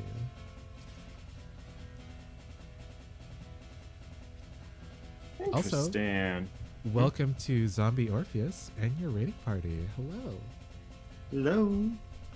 We're playing a Fistful of Darkness, which is a Forged in the Dark game. I think Nico finds this extremely interesting. He clenches his coin that he thinks about Lady Luck whenever he sees it, and just has a little smirk. He finds this all very interesting. Starts to theorize about ways he can maybe see her. What does she want? And what do I want? What do you want? So, this sounds like we are getting into our engagement roll. Does anybody else have downtime? I think we went through everybody already. Oh, I thought we did. Okay. So, again, I will read the different kinds of engagement that we can do. I am stalling because I'm getting the correct page. Here we go. You can choose to assault the location, which is to do violence to a target. The detail you'll need is the point of attack. You can try to deceive your way into the location, but since it's a ruin, I imagine that doesn't really make sense. You can stealth your way into the ruin, which means you're trespassing unseen. The detail you'll need is the point of infiltration. You can use occult, aka engage in a supernatural power, to get into this ruin, which means you'll need an arcane method. You can socialize your way, but again, this is an abandoned place, so there is no one to socialize with. Or you can use transportation.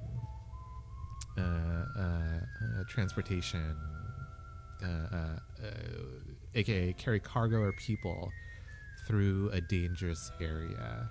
And what you'll need is the route and the means. Okay, so bear with me. What if we used a cult to try to like find the best point of entrance into the like richest amount of ports? Honestly, it doesn't sound terrible because, like, we don't need to stealth. We don't need to connect. We don't need to assault. We don't know if we need to assault, really. I like that. We don't need to deceive. It's honestly, for me, it's between magic and like travel route. Yeah. And like with that, it's just like we have our whole party, so Yeah, I feel the same way.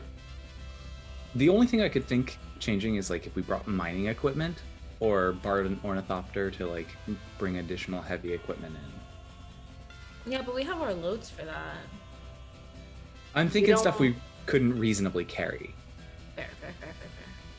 Yeah, like my first instinct is to stealth in, but every time we've tried to sneak, we've royally fucked it up. Mm-hmm. So I'm down to try magic. Okay. let's do it. I'm good with magic. Let's Can do we it. get Something like fun and fresh. Can we get like a quick description of maybe like the ritual that you guys are engaging in? Yeah, You have like the map location of the area. We also have this big ass chunk of crystal Quartz. that was just thrown down on the table. True. Yeah, I was gonna bring that up. So I think Josie is going to take that crystal, take the map. Give me 1 second. I'm reading through things because I'm trying to put in the right flavor. Okay, yeah. I think she is taking the crystal and the map, and then is putting down little like little rods, like about this tall, maybe a little bit bigger, of copper all around, and she's putting them in these like very specific points, like circling around and putting them in all these very specific points. And she is going to take out her rod, fully extend it, and like plant it into the earth, like right in front of her. Mm-hmm. And she's going to like spread her hands out and around, and as she's like focusing her magic, these like lightning, or these like clouds come around, and lightning strikes down on the rod at like the highest point of her focus. And from the rod, it shoots out to the little copper she has lined all around, and that's when you see that all of the points make like a magic circle. And that's how she uses her magic to like divine the best course of action. And I think ideally the lightning will scorch the map to like point them in the right direction. God willing, the creek don't rise and the dice don't fail. Can we say that you like fold the map and the magic circle like hovers over the paper, so you can have like a guide as you're flying to this location? Nice. Can I have helped her with this setup to give her? Yeah. assistance? Anyone. Yeah, and anyone can help in this Well- this thing. Yeah. Is this a magic roll or is this just our engagement roll? This is just our engagement roll. So all help is like it's flavor basically. okay. Oh, it's not mechanical. No. Yeah. No. Oh, okay. Okay. Cool. So let's go through the different questions, see how many dice you get. Y'all start off with 1d6 for sheer luck. Let's see, is this operation particularly bold or daring? I'd say yes. Yeah. Yeah. Using magic to find like the best way to get into this location. Is it overly complex or contingent? No. So right now you have 2d6 that you can roll. Does the plan's detail expose a vulnerability of the target or hit them where it's weakest? I'll say no. Yeah, it's not really a target. Yeah. And is this target strongest against this approach? Also no. It's kind of like an empty space. Can any of your friends or contacts provide aid or insight for this operation?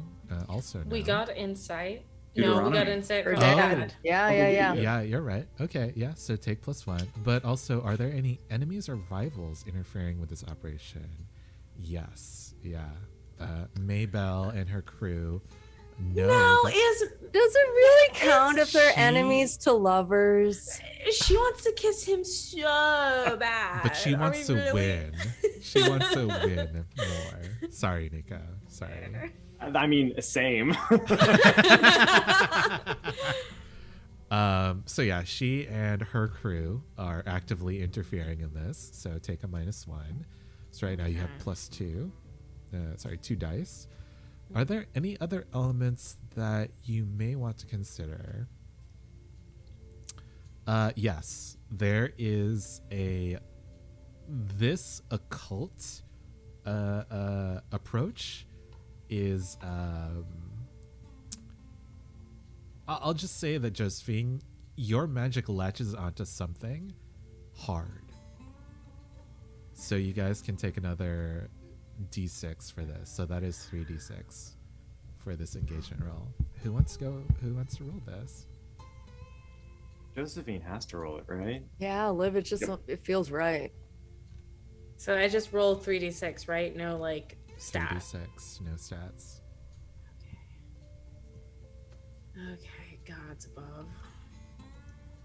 1, 2, and 3. Okay, I got a 2, a 3, and a 1. A 3. Okay. It's a 6 when you add them together. Yeah, that There you has to go. mean something. Oh. Let's see. So it's a 3.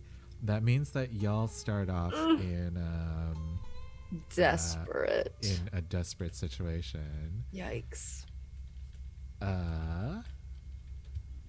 So yeah, you do it, Josephine. Your magic pulls you to basically the center of this town. What did I name this place? Oh, Somner's Folly is the name of the town. You see it on the embossed sign, basically on the way in as you're flying in your ornithopter carriage. And you see, Josephine, in the middle of this town is this strange contraption. You feel an ungodly amount of magic coming from this weird sculpture of stone and glass and metal, like rusted brass. And you see around this town, there's a similar wall of brass and glass surrounding it, though the houses within are mostly made of stone. And when you guys land, I imagine, Baxter, you would be able to quickly scan it, and you see that a lot of this device's parts are missing. And as soon as you step in to try to figure out what the entire situation is, the ground beneath you all starts to rumble. Not only does it start to rumble, the earth starts to crumble. Houses begin to quake and shatter as the ground gives way beneath you. This entire ruin falls into a sinkhole. And beneath it is something you all have seen before. This is the massive pool of mimic acid beneath you. Oh, Slugly motherfuckers. Thankfully, though, there's a column holding this strange contraption up, but your ornithopter has fallen with the rest of this town into the mimic acid below you. And for anyone who's looking into this disgusting hissing sea, you see a weird worm. It's imagine like a dune worm, but like smaller, and it's made up of hundreds of these mimic slugs melded together. And with that, let's take our second break of the night. Yes. See y'all soon. Yes. Hi, hello. Welcome back Under the Table, where the family drama happens on and off screen. The Sparrow family has unfortunately been stranded in, what do I call this? Somner's Folly. As y'all look down into this cavernous sea of acid, you see gigantic veins of quartz, about as thick as your waists, running along the walls below you. You also see chunks of earth that fell into the acid, just floating in the pool. And Josephine, Deuteronomy, your father, seems to just like appear out of the shadows of this strange contraption that y'all have gathered around. And he says, well, it looks like the other crew, they've kind of beat us over here. And he like points his chin to indicate a few humanoid shapes chiseling at the veins of quartz below you. Is it 3 humanoid shapes? Yes, and Nico, if you look, you see the garish hat of Maybelle Crawford. Well, look who it is. And I make a leap towards Maybelle. Oh, you're so lucky because I was about to start. You know what? No, I will. I pull out my pistol and I fire shots in the air. I'm pissed. And I'm going to back Nico up on whatever he's fucking doing. You leap towards them? Nice. If it ain't my fiance, what brings you to this neck of the woods? Well, looky here, girls. Look at this big old loser up on the surface. What are you doing loser. here, Nico? Yeah, you're not. What are you doing? If our last contest is anything to run by, I don't think I'm the loser. Well, I mean, would you like to call this a contest? Because it looks like I'm already beating you. And she holds up like a huge chunk of quartz. Oh, really? I'm betting me and my gang could mine much more quartz than you could. Oh, honey. Are you sure? I don't know that I want to give you such a handicap. Maybe we should delay until we're on even footing. Oh, is that so? I'm Well, only you think doing that- this for your benefit, my dear. My benefit, as if I need it. Oh, you need all the benefit you can get, Nico. And I have it right here. I have a whole squad for me. A squad of losers. Is that a self-roast? Because I don't think that's what I brought with me. Well, then open your eyes, fiance. Before Nico Well. points us out, I want to like sort of grab Baxter by the back of his collar and drag him over to their gently their flying machine and set to work trying to see if we could hotwire it if the need be. Okay. Oh, Yeah, this is Bax, This can is we get pretty- into this? a pretty standard ornithopter. I read a manual about this just the other day. I think it shouldn't be too terrible to do. Let me see what I got in my bag. I think I brought some stuff for this. Ooh, should we declare our loadouts? Yes, please. We did forget to do that. Thank you. I'm Guilty. taking a standard load. Okay. Yeah, I'm normal. Heavy, baby. Nice. As usual, I will be heavy. Taking a floater loader. I'm taking a light load. Very nice. Nice. Also gross. I would like to grab a useful item, Keith. Sure. What is this useful item? This useful item is a wire toolkit, something that would give me the tools to pop off plastics or metal and manipulate and resolder wires. Really quick, I was looking at the rules recently, and I don't think you have to choose any of your class-specific items. Like when you create your character, you can just have those as potential things you can pull out of your backpack on any mission. Yeah. Sweet. So I just do you have mean this. The italic stuff, or Any of them. Any of the class-specific I should items. see what my class-specific items are. Yeah. So if any of those help you, Baxter, instead of doing a useful item, which is like a 2-load thing, maybe you could use one of those instead.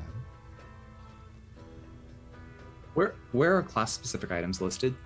They are the top portion of your character sheet. So I believe Do you for ha- you, they are a concealed holdout pistol, a fine status symbol, fine documents, blackmail information, fine ornamented carriage, or a spirit shard. On my sheet, it says italics don't count for load, which is most of my class-specific items, but not all of Yes. them. Yeah. I don't think any of those would help us hijack this. Don't you I pick don't know. one when you make your character? No, I think they're all available to you. Oh, Yeah, there was nothing that I saw in the character creation that said you have to choose one. that's good to know for the future.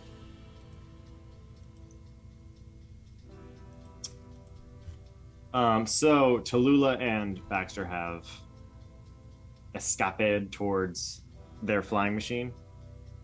Yes, and I am actively attempting to hotwire it so that it does not require a key to activate Okay. anymore. So I see that there's only Really quick, where'd you, Jeremiah get and this, Josephine. where'd you get this flying machine? This is the one they arrived on. Didn't you say where that Uncle D pointed to their ornithopter? No, he pointed to their figures below you. What was the big black box? It's a mysterious item that we have yet to explore, that he appeared out of. No. Fucking He weirdo. appeared out of the darkness of the strange device at the center of town. Oh, Yeah, the there's like statue glass thing. yeah, there is a strange monument made out of metal, glass, and stone that was at the center of Sumner's Folly, but the entire town collapsed around it, and you guys are still gathered around this strange device. Okay. I thought the device was their transportation device. Do we see that anywhere? You can try to roll to see if you can see it. Yeah, I'll survey the rest of the surviving town. Sure. What's my position? This is Desperate Standard. Okay. 4. All right. With a desperate though, this although you succeed, there is a consequence for this. So you do see another set of a carriage and ornithopters, but they are at the edge of what once was this town, and so they are very far away from you. Also, in the time that you took to try to find this ornithopter, more of this central area has fallen down into the acid below.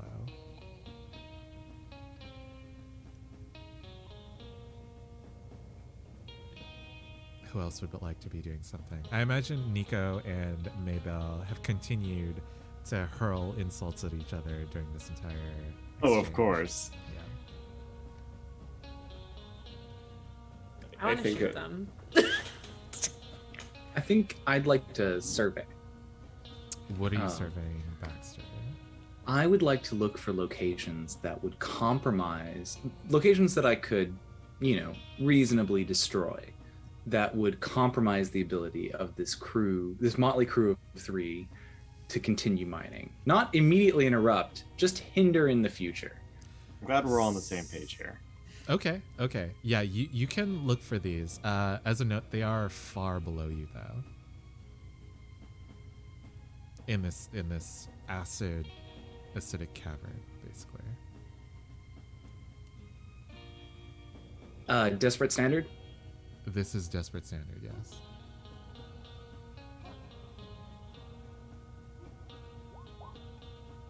I got a 3. 3. I forgot to ask for Devil's Bargains. Ugh. So the camera pans down, so we see that this device, this weird metal, glass, stone device, is actually being supported by a column of stone beneath it, and we see that column start to teeter in the wind, and it starts to crack down its center. And all of you can feel yourselves slipping down towards the acid.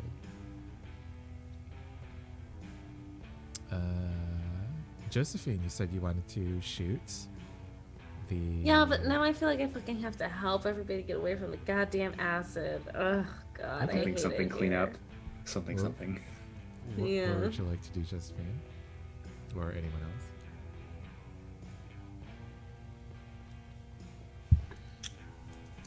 I know I shouldn't keep casting magic because of these fucking scales, but I'm gonna do it. I'm going to try to cast like a thick sheet of like metallic, or not metallic, of like acid proof magical glass, at least like enough so that even if we do keep slipping and sliding, we'll have somewhere safe to land. Like not over the entirety, but like at least like, I don't know, 5 or 10 feet for us to like stand on. Okay. Now,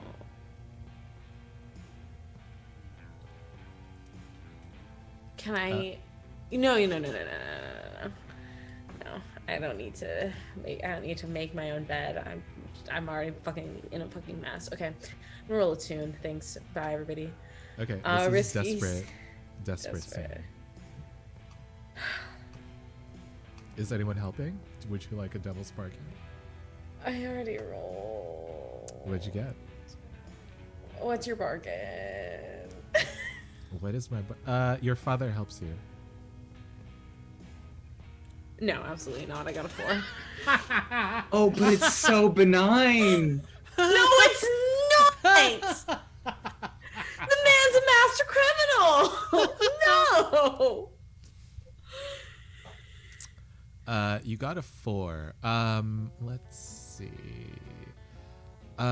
So you start casting this spell, Josephine, and you feel a large chunk of this arcane power start getting sucked up into this weird machine, this weird monument that once was at the center of this town, and it starts to glow as the entire pillar of stone just tips over, and you have been able to create a little bit of a platform where you realize you guys would have landed, but it's not as thick or as big as you would have wanted because this device has sucked up your energy.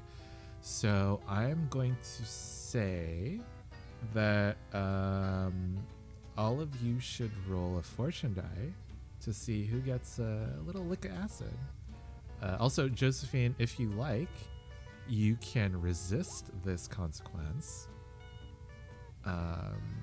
by rolling guts, since that is your magic stat. And I will say that only 2 people will have to roll to see if they got a little acid burn from this. Would you like to resist? Okay, what if I resist, what is the consequence again? Remind me, please. So, to resist this, you'll be using guts. So it looks like you have 2 skills in guts. So you'd be rolling 2d6. And you will take the highest of those 2 rolls and subtract it from the number 6. And whatever the result is, you gain in grit. Just a quick reminder, this is how I stigma'd last time. I know, I'm looking at my grit right now. So you're guaranteed at least 1 on the die.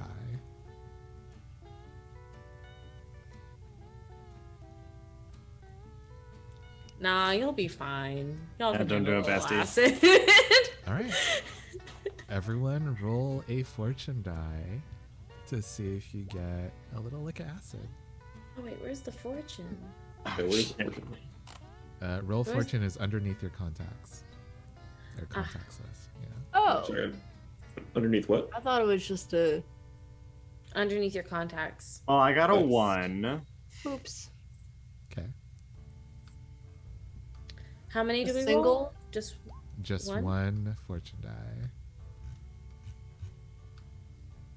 I got a 2.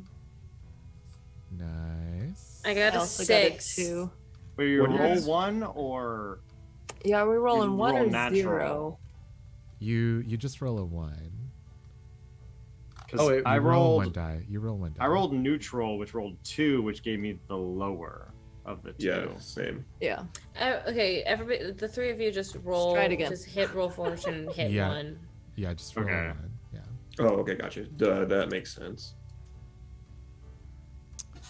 All right. Nice. So what did everyone get? I got a 6. 6. 5. Nice. Tallulah. Oof. 2. Okay. It's cool. So It's cool. It's fine. I'll be alright. Tulula. So, Tallulah, you take the level 1 harm burned Got it. And Jeremiah, you are actually thrown from this glass platform. It's very slippery on this glass, and you move further than the rest of the crew. So I will say that you are in a different location in this cavern than the rest of them. I use a prowl roll to sneak into the crevices of this cavern. You may. Let me just narrate what you see around you as you get Okay. up. Do you guys remember that scene in the labyrinth where the main character falls down a pit and these like weird hands create faces that start talking to her? Oh, awesome. It's like that, but for an entire human body. These are the mimic men. The mimics have coalesced together to create humanoid forms, and you see they're carrying strange, like some of them are carrying stones, some of them are carrying picks that have degraded and rusted over time. And you see that they were the ones who weakened the ceiling of this cavern that made the town above fall into the acid. Shit. And Private Ezra says, "Oh fuck." So go ahead, Jeremiah. Wait, so we gotta hide. Yeah, we got to get out of here. Can I drop to my belly and drop a rope down this crevice? So all of you are at the bottom of this cavern with the lake of acid around you. Jeremiah has ended up like sliding along Josephine's glass further out than the rest of you have. Oh, I okay. So he didn't go down, he went across. All of you have fallen down into the bottom of this cavern at this point. Is that near where the TPC crew is? I will say that Jeremiah is close to the TPC crew. The rest of you Okay, so have- we've... Yeah. It's like Yeah, that. y'all That's the have trajectory. fallen down. Most of you are here. Jeremiah has slid all the way over here. Okay. I see what you're saying now. Are we okay? Are we good? Uh-huh. Just trying to get spatial awareness. Yeah. Yeah, I'm confused.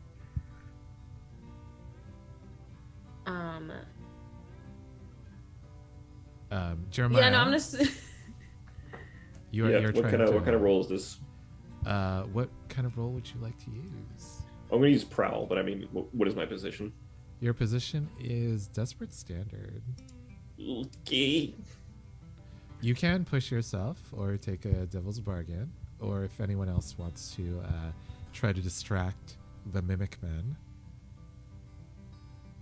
I'll hear a Can Devil's Bargain here. Can I distract the Mimic Men by just continuing to shout at the TPC crew and just arising a bunch of noise? Okay. Yeah. I think Maybelle will rise to this insulting thing that you're doing. Good old anything you can do, I can do better kind of moment. Yeah, absolutely. Jeremiah, would you still like to hear Devil's Bargain? No, because I can't receive help and Devil's Bargain, right? Oh yeah, that's true. Yeah. Would you like to Okay. push yourself as well? No. Okay. So I'm gonna take one bonus die from Nico arguing. What did you get? Ooh, I got a 6.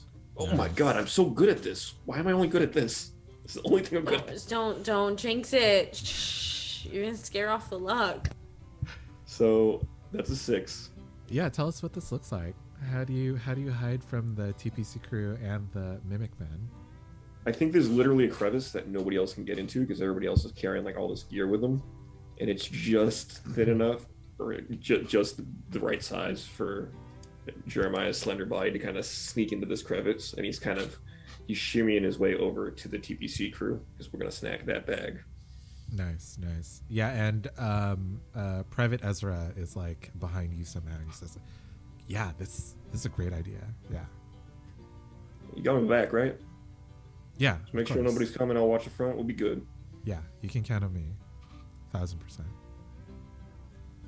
And for some reason, Jeremiah, one of Private Ezra's eyes is like this weird dark purple color.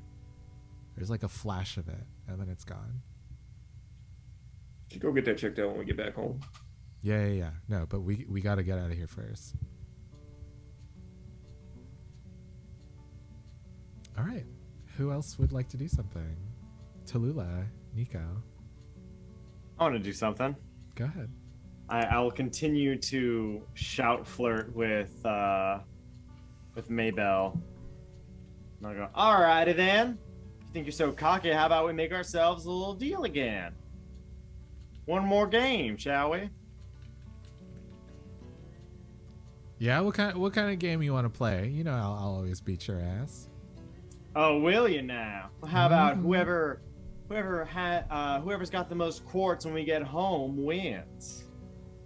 Really quick, welcome to the TPK Roleplay Raiders. Hello. We are playing Fistful of Darkness, which is a hack of Blades in the Dark. Your fiance Maybelle says to you, Nico, all right, yeah, if you want to lose, Nico, we already got these. And she and her other party members hold up 3 massive bags of quartz. You think you're gonna keep those all the way to Terrapin Gulch? We'll see. Oh, Nico, always the one to steal, never the one to do the hard work yourself. I didn't say nothing about stealing. I suppose if this is what married life is gonna be, I better get used to it. I mean, he stole your heart, so. She's got you there. I think Josephine. I think Maybelle's other her friends Lola and Alicia like stifle their snickers, but Maybelle's looking very angry at Maybelle's words. I want to pull out an. Can I call a pickaxe an unusual weapon? Yeah, you don't have any like any mining tools or anything like that? No, not really. Okay. Would it be a melee weapon? Yeah, I was saying I was thinking that like a melee weapon maybe. Okay. I'll pull it out as a melee weapon, and I'm gonna start. I want to. Let's see. Let me make sure that I have the right ability that I want. I basically want to deceive by mining, with the intent of having somebody else, basically like. I want them to think that I'm just straight up mining, being like, yeah, I'm not gonna steal. I got this. I can beat your ass. But meanwhile, we got help trying to sabotage. Okay. So maybe this is maybe this is a help action for you, Nico, then. Okay. For someone else. I'll hold the help action then. Yeah. Will that work? Yeah. So who would like to use this as their help action? Tallulah? Baxter. Baxter? Otherwise, I'm just gonna shoot these girls. So if anybody else has a better idea. I'm gonna try and sneak over to their ornithopter, honestly, their carriage. So their carriage is up above. You said it's on the other side. Okay, so I would like to, I guess, work on fashioning us a way back up. Okay. Sure. I'll start it off with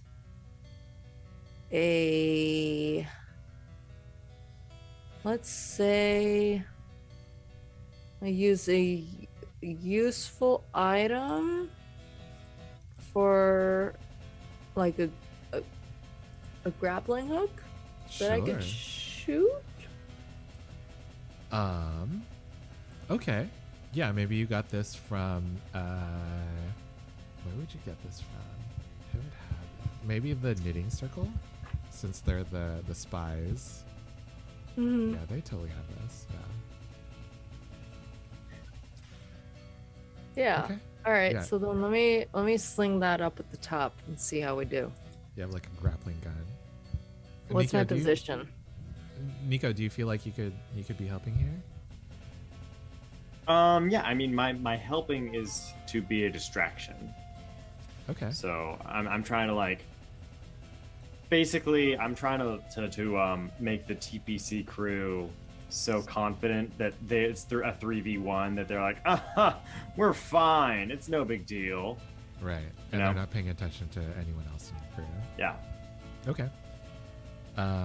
So Tallulah, you have that help from Nico. Okay. Would you like to push yourself? Well, what's my position? Your position right now? is Desperate Standard. Let me use that help to make it risky standard, Okay. and we'll go with that. Okay. 5. Nice. So you are able to do it. Unfortunately, one of the other members in the TPC crew, I think that this is Alicia Trevon, notices what you're doing, and she you see her converse with her other party members, and she begins to climb towards where your grappling hook has landed far above you.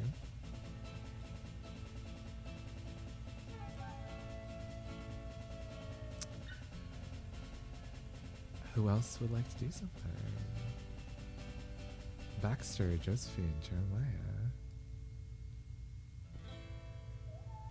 I mean, I definitely know what Jeremiah wants to do, but I feel like Baxter hasn't had a chance, and neither has Josephine yet. Okay, Baxter. I have a bad idea. Yes. So, Keith, how well is chemistry understood in this universe? Like, would Baxter have the ability to liquefy and resolidify quartz? Ooh. Okay, John, tell me how you would do that. And Yeah, then so whatever understanding you have is what Baxter has. Great. So quartz is a crystalline structure, which means that its atoms are in a perfect prism. The way that I would deconstruct quartz is that I would bind it to an acid of some kind that would hold on to either the carbon or zinc structures that construct the lattice of that crystal, and then recrystallize it So what acid back in are a you lab. using? In the real world, hydrochloric acid. But in this I- situation, I think we could probably repurpose whatever acid is down below for this purpose, amazing. I love this. so that we don't have to have it on us. Yes. How are you throwing mimic digestive acid Right. onto the quartz on the walls? So what I would like to do is I would like to bring out some demolition tools and blow up some of the rock to create splashes of this acid onto the crystal, create a stable chemical structure that we can then capture in bags and carry back with us as a liquid. Okay. This is risky standard. I will cheers to a reach. Would you like a devil's bargain? Throw one at me. I don't know if I'm going to take it, but I'm into listening. Keith, Bessie, what Deuteronomy. flavor are you drinking? Oh, I am doing exotic pineapple. Oh, yes. Deuteronomy helps you. This is your devil's bargain. So I'm not going to lie, Baxter likes Deuteronomy. And What so I the think fuck?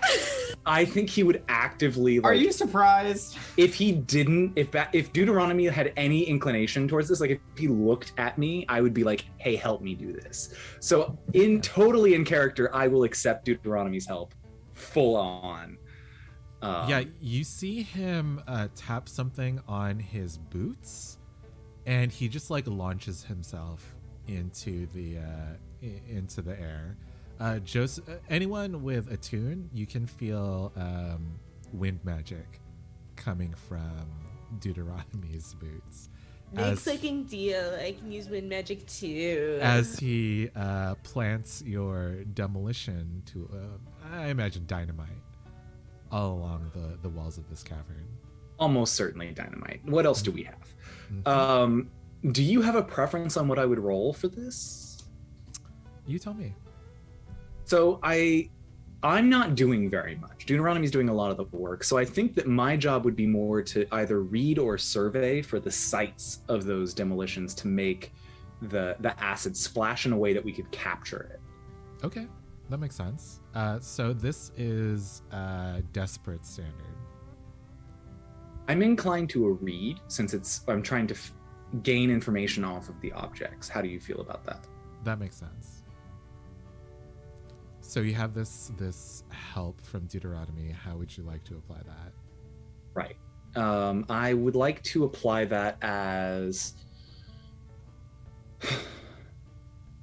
it was risky standard, right? Risky standard. Desperate standard. I think I would like an extra die. Okay. Are you pushing yourself? I am gonna push myself. This gives me one grit left. Oh, good lord. The sparrows are breaking apart, methinks. We are crumbling under the pressure we have given. I have a 5. Nice. How did you apply that? You pushing yourself? I think the way that this unfolds is that Baxter is like frantically like scribbling onto his notepad in front of him, and he like shows Deuteronomy like, here is exactly where we need this to go. Please put it like right here, and here. No, sorry. So you gained extra help from Deuteronomy, and then you pushed yourself. So mechanically, what did you change when you pushed yourself? I think that in the moment, Baxter focused, he ignored a lot of the background noise and focused on he pulled out a notepad and started actually doing the maths quickly in his hand, writing them down and transcribing. So are you improving your position? Are you improving your effects? I'm sorry. What do you mean? Because Deuteronomy's help gave you an extra die. Right. We're improving our precision, I think is what I'm doing. Got it. So this is risky standard. Yes, it is. Instead of desperate. Got it. Okay. Right. So so you got a 5. Okay. You do it. The acid splashes up onto the quartz.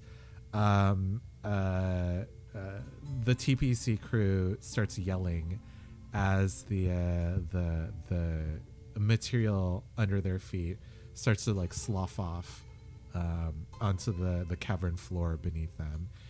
And as you, Baxter, and Deuteronomy start to put things into bags, I think that I think that to you, Baxter, everything seems to go well.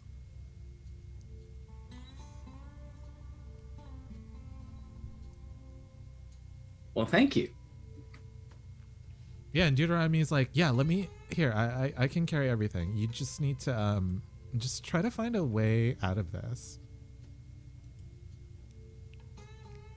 You're the smartest of us. I trust the path that you can find.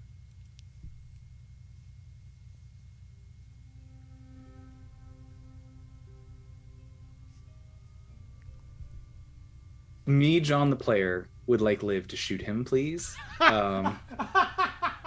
Me, Baxter, is eagerly following his words, fully just like hands over these bags and like even hands him like a funnel to like start collecting more and, you know. Bestie.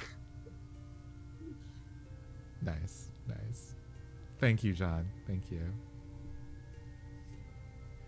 Josephine, what would you like to do? I'll give you the last action of the night. Do I see this bullshit? I don't know. Do you? That feels like a roll. Okay, what kind of fucking roll? Is it a Can I survey? help? Yeah, you can help. Yeah, if you want. Please, for the love of God. I want to, while I'm mining quartz, I make eye contact with Josephine and just like do that thing where you point something out with your eyes. Yeah. Okay. Okay. Actually, would you say he's on the move already? Like, is he dipping Audi 500? No. Okay. He is, he's staying put. He is, it seems like he's supporting Baxter.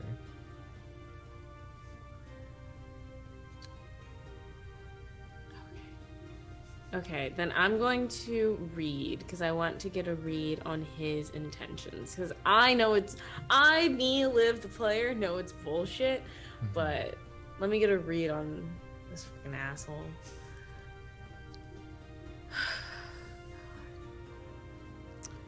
So this is Desperate Standard.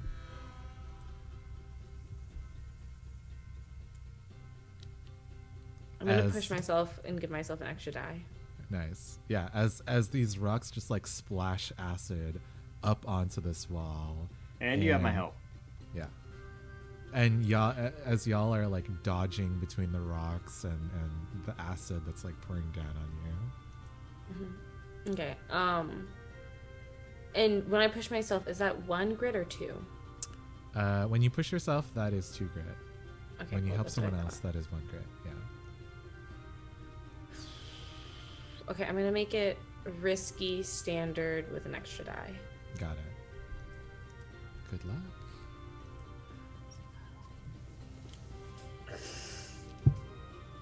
I got a 3 and a 4. Yeah. Yeah, you do see that he's just like stuffing these glass bottles full of this dissolved quartz into his pack, which doesn't seem to like get heavier at all or like register the weight of this melted quartz. And as you clock this, you hear the retort of a pistol from Maybelle. And Nico, take the level 1 harm shot.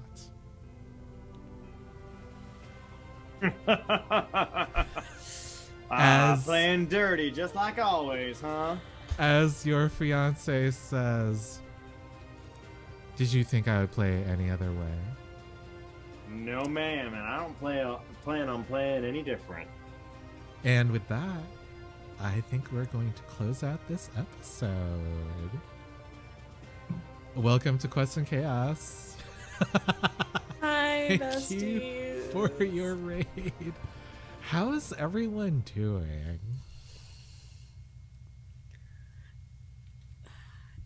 Fun. Not great. I know the phrase is out of the frying pan into the but have we ever been in the frying pan? I feel like we've never even fucking started off there. Just Constantly skip in right the to it. oven. Constantly in the fire.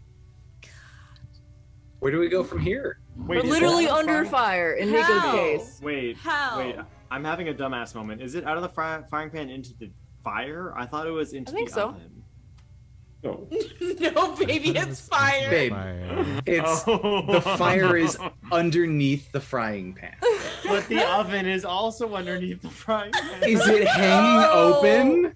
Are Oh, you there falling might into be. the open doors? No, it's like you take the frying pan off of the stovetop and put it in the oven. No, it's With you like a leap cast out. iron? I agree with Why would you come Duke out of the frying pan for that? Yeah, I agree don't with know. Duke I Fleet. thought into the oven sounded Alex, good. Alex, you're so pretty. The gentlest read. But... Look, I'm dating John. I have to be the dumb one, right? I object to the framing of this statement. John, you literally told us how you can use acid to melt quartz and then recreate it later on. Bullshit, man. It was absolute bullshit. Oh, I have thoughts. Anyway. Save it for our wonderful post show, which you should all subscribe to, and then come and watch. Exclamation point Patreon for the post show. Come on, Patreon. Tiny note about the Patreon. This is actually a great month to join because of content delays. We are not charging our patrons for January. It was too late to not charge for December, but we're not charging for January. So if you'd like a trial month to jump in, see what you're missing, check it out at the link that's about to appear in chat. I don't know what the command is. Someone does. Yay! There's lots. And to all of our patrons, thank you for your continued support. We have a lot of great goodies coming your way. And thanks for hanging with us.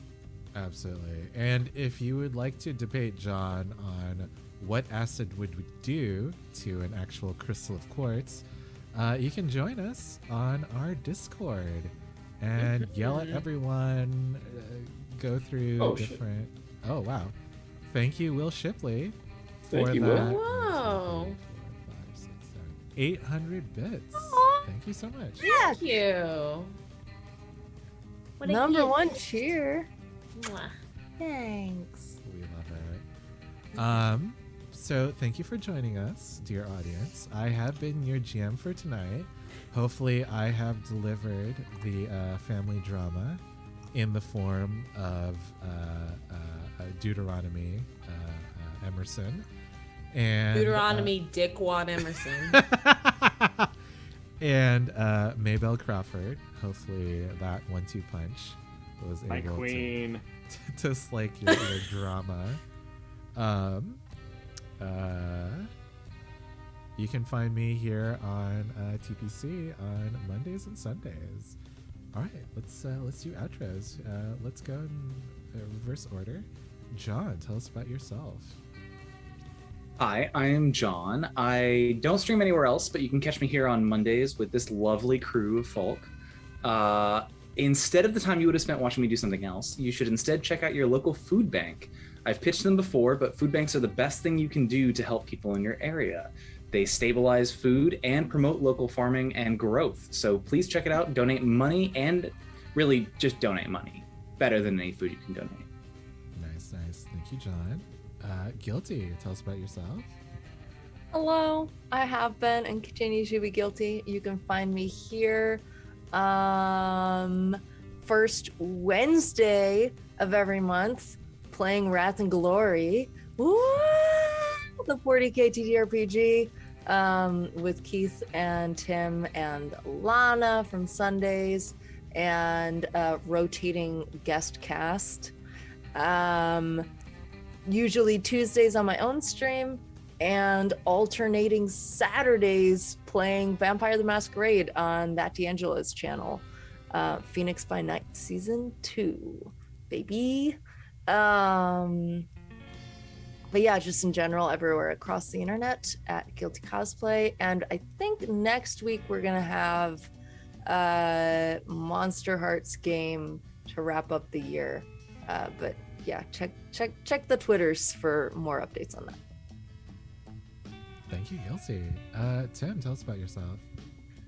Hey, I'm Tim. I hang out here on Mondays with this beautiful crew, and I also have been GMing a monthly game of Wrath and Glory, as Guilty just explained.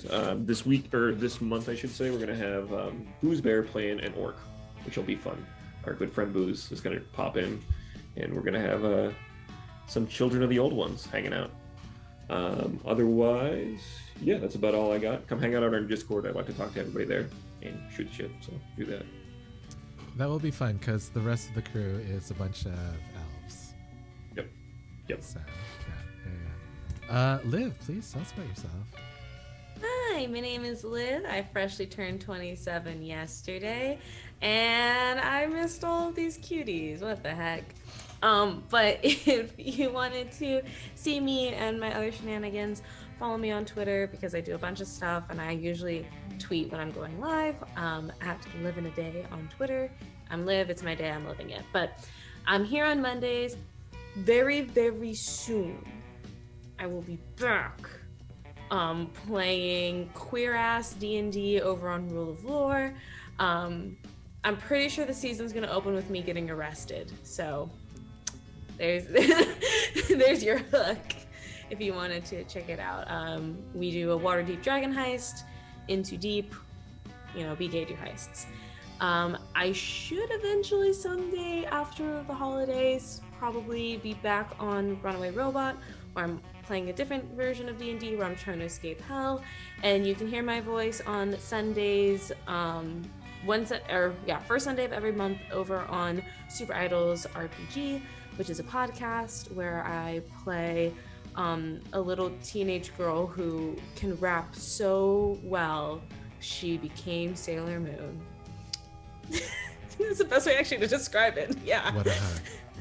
Honestly. Thanks. I love that. Thank you. Alex, please tell us about yourself. Oh, me? Hello, everyone. What's up? I can't follow any of that very well, but I will try. I stream twice a week at Cobalt Gear. If you aren't following me, then you missed my holiday stream last week where I dressed up in a sexy Santa outfit and 2 maid outfits, so that's your loss. But the VOD's still up, so you can check that out. I'm going to be doing Hades-cember, where I try to beat the game Hades throughout the entirety of December. We have to talk about it I later. am sorry in advance, man. I am so sorry for you. I have played it, I think, 3 times total, so should be fun. So check that out if that's something you're into. Follow me on Twitter if you want to see me tweet about corporate skateboards. And that's about it. So really quick, my hot take on Hades, very beautiful, difficult. It was the first game to win some kind of award. It was the first time they did a best video game award. A Hugo, a Nebula. Yes, Hugo. A Yes, Hugo? Yeah. Hugo. it was the first best video game Hugo award winner. True. Mm-hmm. That's amazing and absolutely deserved. We love our power bottom Zagreus. Yes, Oh my and we God, love that they such gave it to a power. game that didn't have crunch time when it was being developed. True. Hell yeah. True. Nice. Again, thank you for joining us on this Monday night. We will be taking next Monday off for the holidays, and then you can find us again on the 10th of January with a somewhat different crew back in the world of the Eclipse. Join in then. I have been your host for tonight, Keith, and we will see you next time. Bye.